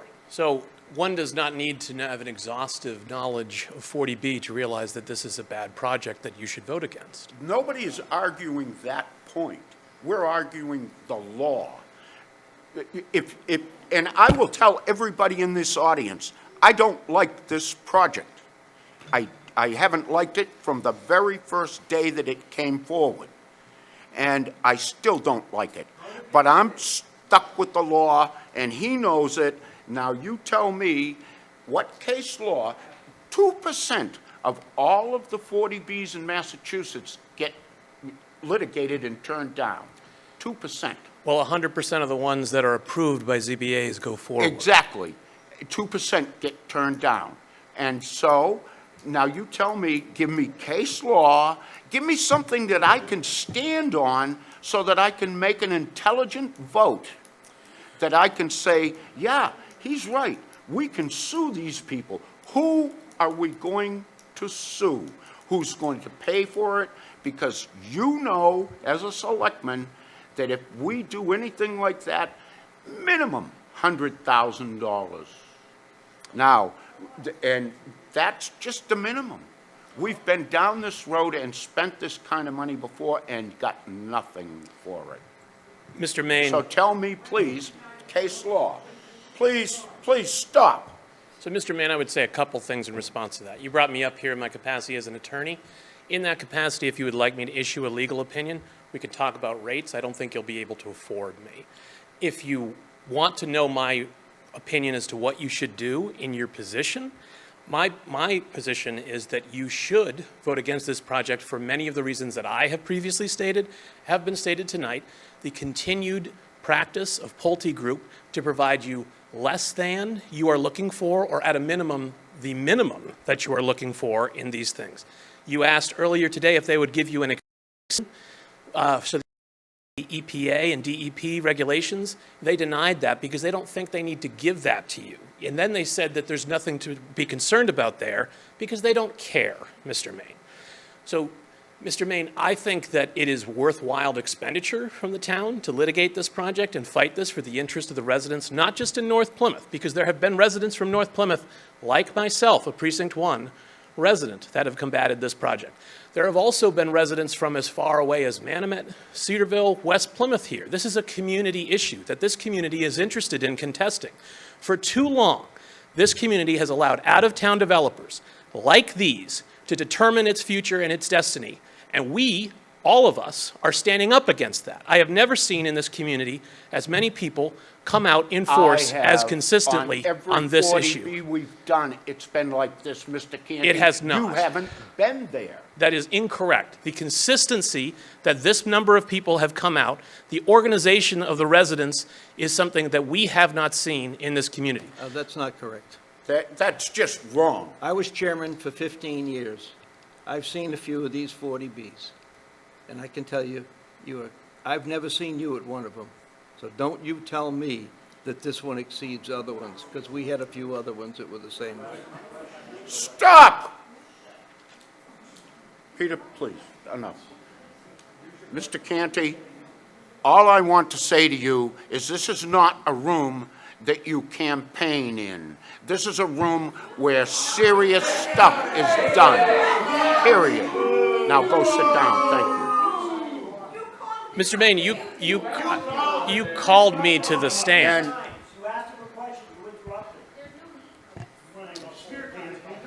Mr. Canty, please sit down. Thank you. Thank you, Mr. Maine, for calling me up here yourself. Now, that concludes public comment. Public comment is now closed. We should, is there anybody else to speak? Because remember, we're closing it for good. Yeah. What do you think? We're just hearing the same things over and over again now. I mean, enough is enough. And we try to be restrictive on who speaks. And I made a record of prior tonight about 65 people had spoken. Well, I can't eat the mic. I'm sorry. I'm as close as I'm getting. So, did you say turn it towards me? Yes, sir. Well, are you looking at where I'm sitting? Oh, yeah. Okay. You need new glasses. We had about 65 people speak. Most of them spoke 2 and 3 times. And said basically the same. I think he just turned it up. It's very, very similar things to say. So I don't have any issue if you close public debate. Well, the only reason I bring it up, Mike, and I just want people, the audience to be aware of this, is that we've reached the 180-day mark. So public comment has to close tonight. Period. And then we have 40 days. So the only reason I asked was I wanted to make sure that anybody new that hasn't spoke had their chance, because this is your last chance. Do you know what I'm trying to say? Because it has to close tonight, statutorial.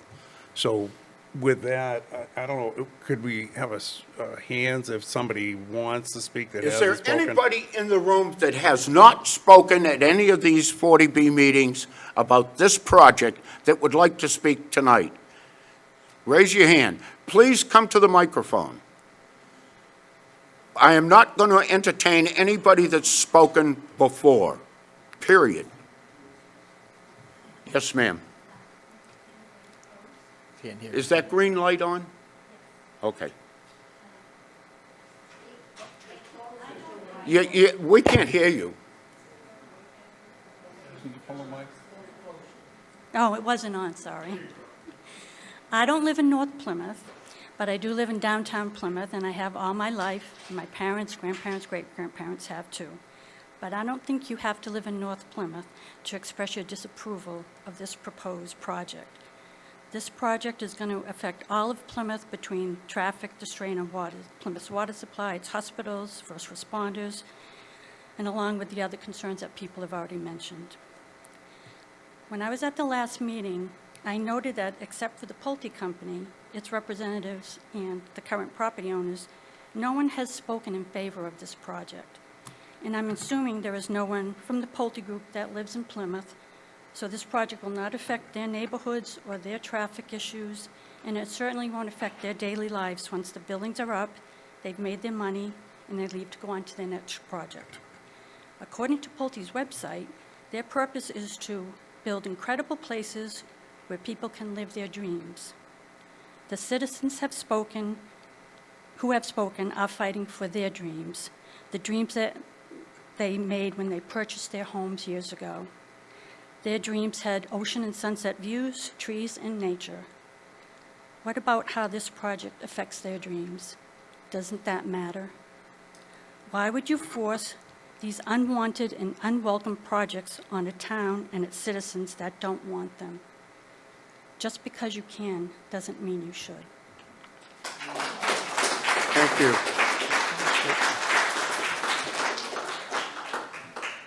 Anyone else? All right, seeing none, I am closing public comment. No one in the audience will be able to speak from here out. I will tell you this. This board has put hours and hours and hours into this particular project. We've been inundated with material to the point where I call it a document dump. And that's true. We got stuff that, but at any rate, we've worked real hard on this, and now this phase of what we're going to do, because we are under a calendar, period. And no matter what anybody says, if we don't make that calendar date, then Pulte gets every single thing that they applied for. Now, we have gotten some things back from them. We've gotten some 10-foot parking places. We've gotten a water loop that they really didn't want to do. We've gotten some other things, minor things, but on the scale of, I don't know, working together, we've been able to muddle through it.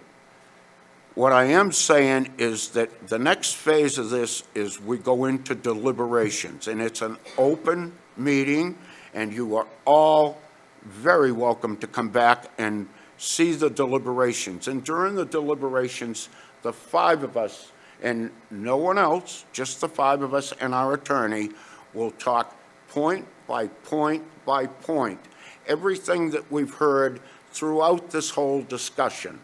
And we will use that with the law right in front of us. And it's the law that we're fighting. We're not fighting neighbors. Do you like this project? Do you like this project? As a project? Yeah. So as long as it doesn't kill everybody, as long as everyone can have a glass of water and be confident when they drink that they're not going to have asbestos. But maybe if I was going to drive down the street and take me 5 hours, traffic study. Maybe if we showed some kindness. So see, none of us on this board like this project. We haven't liked any of the 40B projects. And Peter will tell you he was chairman through almost all of them. And I sat with him through almost all of them. And 40Bs are inherently brutal for any community. I don't know any community that welcomes them. And because of our size and demographics, we've built more than any other town in this state. And it's a burden on us. But still, the Massachusetts law says that we have to do certain things. And Mr. Canty will tell you that we cannot break the law. We can challenge the law, and I know a lot of people that would like to do that. But I have to also think about what this would do to the community as far as if we went to court and fought this, what could happen. So we will take all of those things into consideration during deliberation. And I really wished you would come back and watch this whole thing, because then we will be able to show everybody where we apply the law, how we apply the law, what we have to do, and if we come to a conclusion that this doesn't fit all of those criteria, then it won't pass. But if we come to the conclusion that they have met the standards, and they are bare knuckle minimum standards, you can't get any lower standards than what a 40B has. But if they have met those, and we can't find a reasonable way to do something about it, then it'll get voted the other way. Our attorney has, that's all she does is 40B. We've got two of them sitting here that's all they do. And during those deliberations, they will guide us through this whole thing so that we don't make a mistake, so that this project doesn't get what's called a constructive permit, where they get everything that they want. We're fighting two battles at the same time, and I wished that people that told us what to do understood all of that. Then maybe their advice would be a little different. So with that, I think our evening is concluded. One is, do you want to respond to any of the questions? Yes, please. And yeah, don't look with her. Please look, huh? Gee, you look overjoyed. Yeah, so, Mr. Chairman, I have 10 pages of comments that the public shared, and they were all very similar comments, and there's really nothing, with all due respect, there's really nothing I can say to address any of their concerns, because everything we say they don't listen to, and they don't believe us anyways. And I mean that sincerely. So as far as the environmental concerns, we've provided an environmental letter with the information. This man has the microphone. It's his microphone. Please. We have provided a letter to the board with our information on the environmental conditions of the site. There's nothing more we can say. We put it all in the letter. The site owner, his LSP, they provided a letter as well. So you have all of the environmental information before you. And as we continue to say, we'll follow all of the state guidelines when it comes to cleanup. This is a standard redevelopment project, just like every other redevelopment project in the Commonwealth, where there's an old industrial warehouse that is no longer being utilized, that has services and that has access, and we're proposing to redevelop it. And we're going to redevelop it in accordance with all of the laws. There's all sorts of redevelopment projects in the Commonwealth that get cleaned up. It's actually the development is the driver of the cleanup. And so, we're being, made out to be this terrible person here, but we're actually cleaning up the site through the development. So other than that, I just appreciate your time, and, honestly, all the other comments can be addressed through the conditions and through the construction management plan and the stormwater pollution prevention plan, as you typically do in all of your other projects. So thank you. Thank you. Denise? Yes, go ahead. I didn't realize. And I won't build further on that, but just as a point of order, I suppose. When the board closes the public hearing, I heard a number of comments saying that people were going to submit follow-up comments. Just if we could have a clarification for everyone in the room that when the public hearing is closed, that means no additional information is to be submitted to the board. Yes. So I would just say that. And actually, if I can just point the board just to one quick, there were a number of things, and I'm not going to do a tit for tat, but relative to the amount of vehicle round trips, if you will look in TEC's most recent for Sandry Drive, February 27, 2026, on the last page of their letter before the attachments, they directly respond to the number of vehicle trips, and it says TEC anticipates over 200 heavy vehicle round trips to the site during the 9-month construction timeline.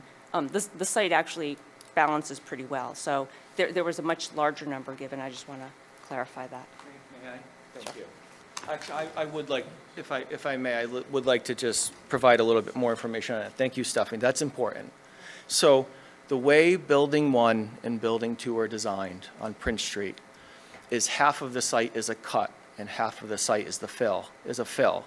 So basically, the earthwork will consist of taking the cut and moving it over and filling in the site. So although their earthwork numbers that they may have quoted are moving earth, that is not, and this for the audience, that is not the amount of earth that's coming off the site.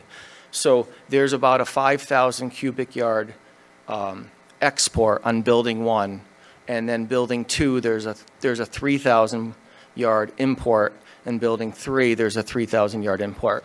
So the way the design is that the Building 1 material, about 5,000 yards or 3,000 yards will be used for Building 2, and 2,000 yards will be used for Building 3. So the number of trucks, the 1,500 trucks that was stated is dramatically overstated. And I think, to be fair, they may just have misinterpreted the geotech report. So basically, the site, there's a cut and a fill, and we're pushing it over. And of course, the project is sand, so you can't put sand underneath the building. So we'll bring in the proper selects in order to pour the foundation, for what it's worth, Mr. Chairman. Anything else? No, thank you. I had read part of that somewhere in those 3,000 pages about the cut and fill, and we were going to address that during our next meeting, but it's insignificant in reality to any project this size. It's really small. We have so many places that are taking out millions of yards, and there's 40 trucks a day coming in and out of their places. So that's one thing that won't be as bad as everybody thinks it's going to be, but that's only one thing. Is there anything else? Yeah, I do have a question. So, mine's for Carolyn. Yes. You got to be included at some point. So, again, is when we close the public hearing, there can't be any new information disseminated, but if Ed was to request clarification from water director, Peter, can he get, that can be brought forth, right?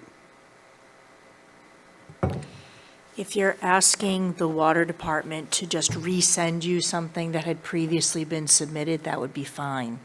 But asking for the water department to send you something new Can't. is additional information.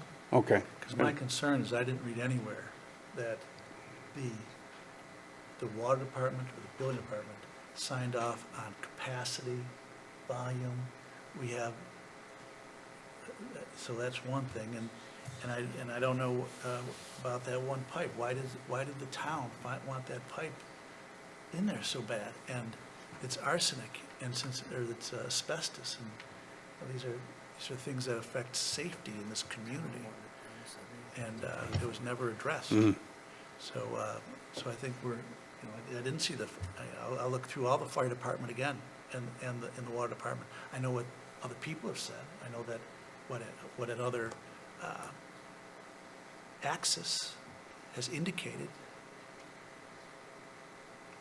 So, Carolyn, can we ask for a clarification? So if but we could get not new information, but clarification on it? clarification that the water department and the sewer department, the water sewer, signed off, and I'll tell you exactly what I wanted. Sign off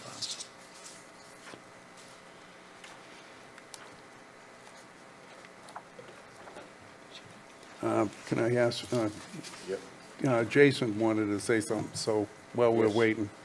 Jason? So just for what it's worth for the discussion, there seems to be a question about water, and water is typically a performance-based issue, meaning that the applicant must, at the time of the building, demonstrate that they have enough water flow for just not only domestic but fire protection systems. And if they do not have that flow, they must put in place systems like either fire pumps or domestic pumps in order to meet those obligations. So again, they're performance-based at the time of building permit.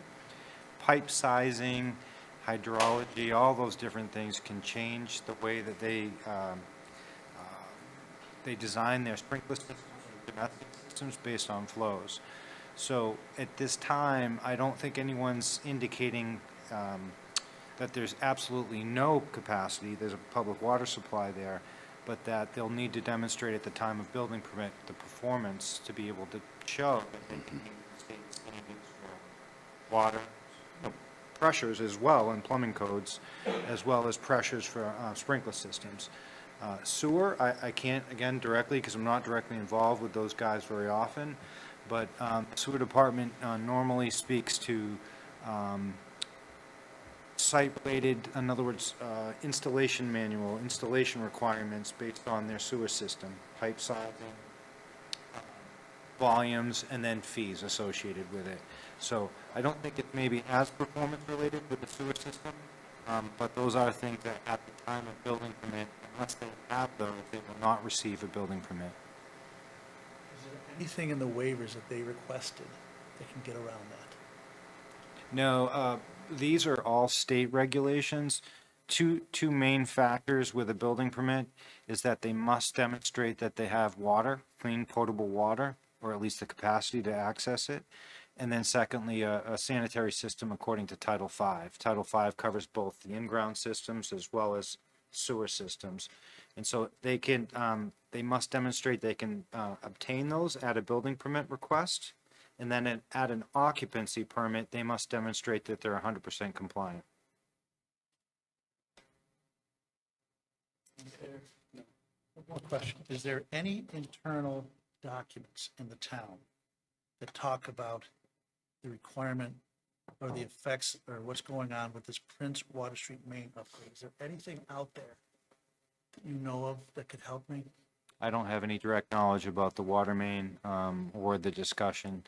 I know that it's been anecdotally through this board and being, sitting here hearing it, but I don't know the specifics as to why or what or even where. Thank you.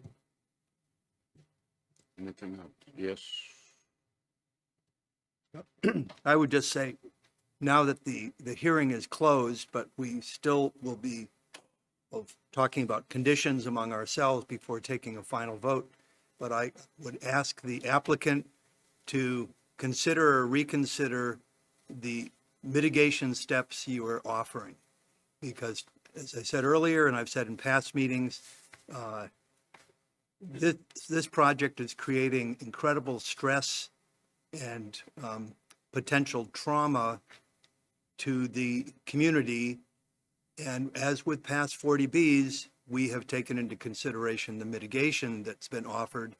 And I want you to think about that over the next period of time, because it's a balancing act. We know that stress has been delivered in past 40Bs, but it's been balanced, sometimes with a difficult decision by this board, but we've accepted that balance. I'm personally not sure that we have that balance yet, but I have an open mind on that. So that's all I'd like to say.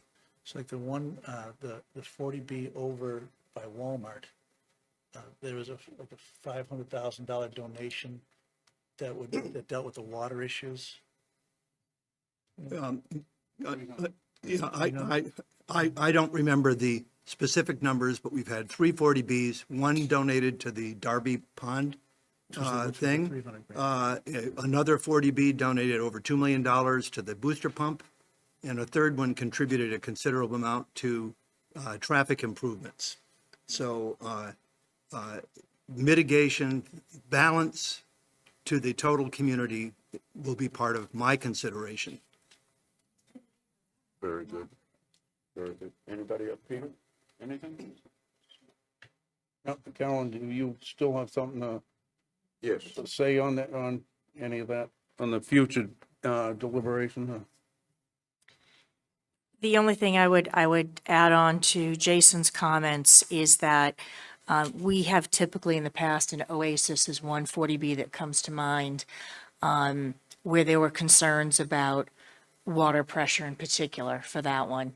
And we did have conditions built into the comprehensive permit that they had to satisfy certain requirements before any sort of a building permit would be issued. And so certainly as far as, again, water flow, water capacity, water pressure, we could build that into a condition here. Okay. What about a condition that says that the Prince Street Loop water main is not a safety issue? Is that outside of? That sounds more like a finding to me, to be honest, but I don't know why we would make a finding to say something is not a safety issue. And I will be perfectly honest, I was not part of those negotiations with respect to when this was proposed as a potential And neither lip, was so I.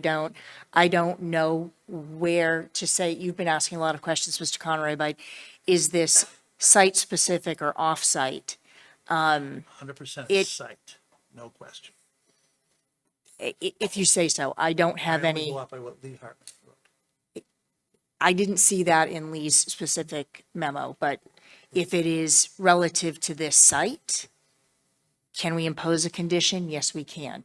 If you're talking further down Prince Street, for example, that would be a bit tenuous.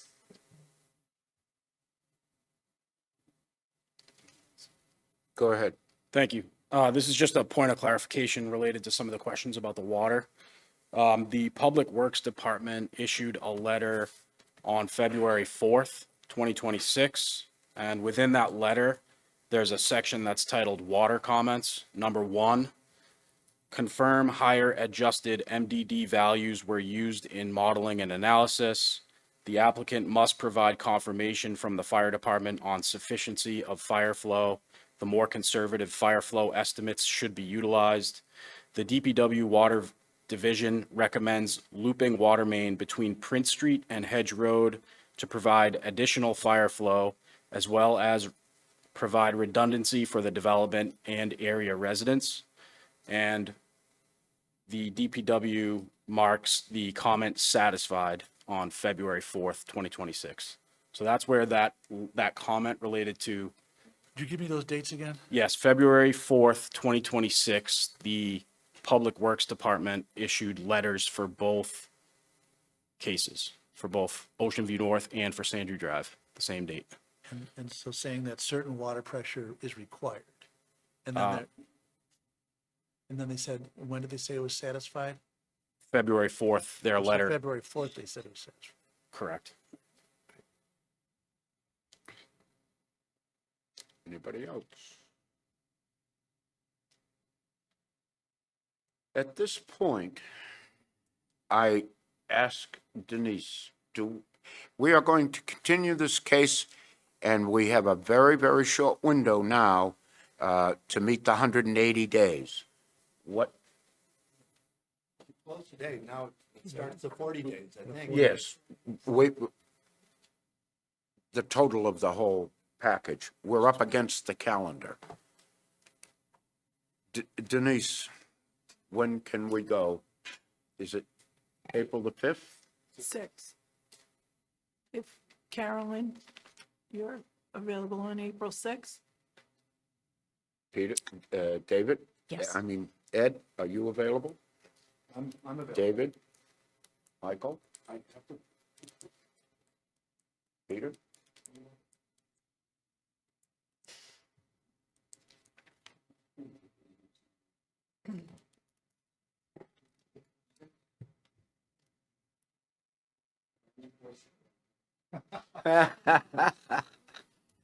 So Attorney Murray, are you available? Yes, I am available. Thank you. So April 6th.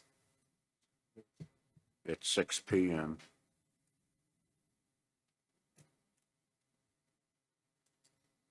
I'll wait a motion.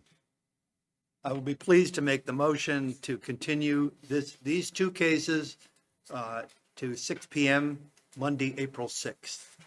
Second? Hold on a second. Oh, You haven't actually made a motion to close the hearing just yet. Yeah, to close it. We have to close public. You closed public comment, but you we need to have to actually make a oh, close the I hearing too. closed it. Sorry, We yes. didn't vote on it. Yes, I await a motion. I will make the motion to close these two cases this evening. Public comment. For public comment. Second? I'll second it. All right. So we have a motion and a second to close public comment. All in favor? It is unanimous. Now, Go ahead. Now- She still has a procedural.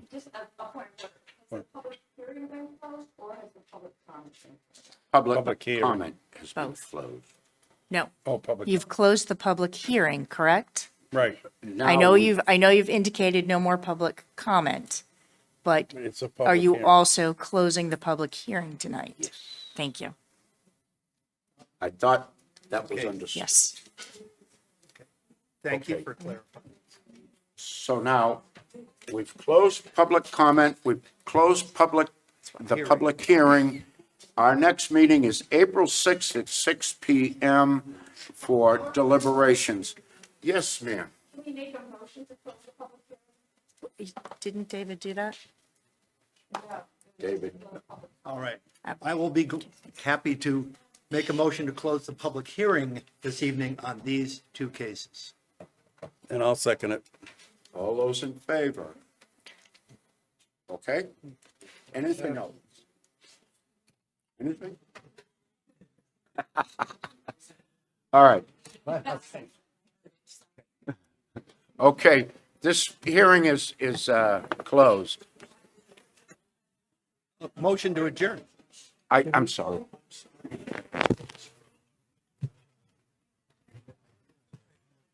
Make a motion to adjourn. I'll second.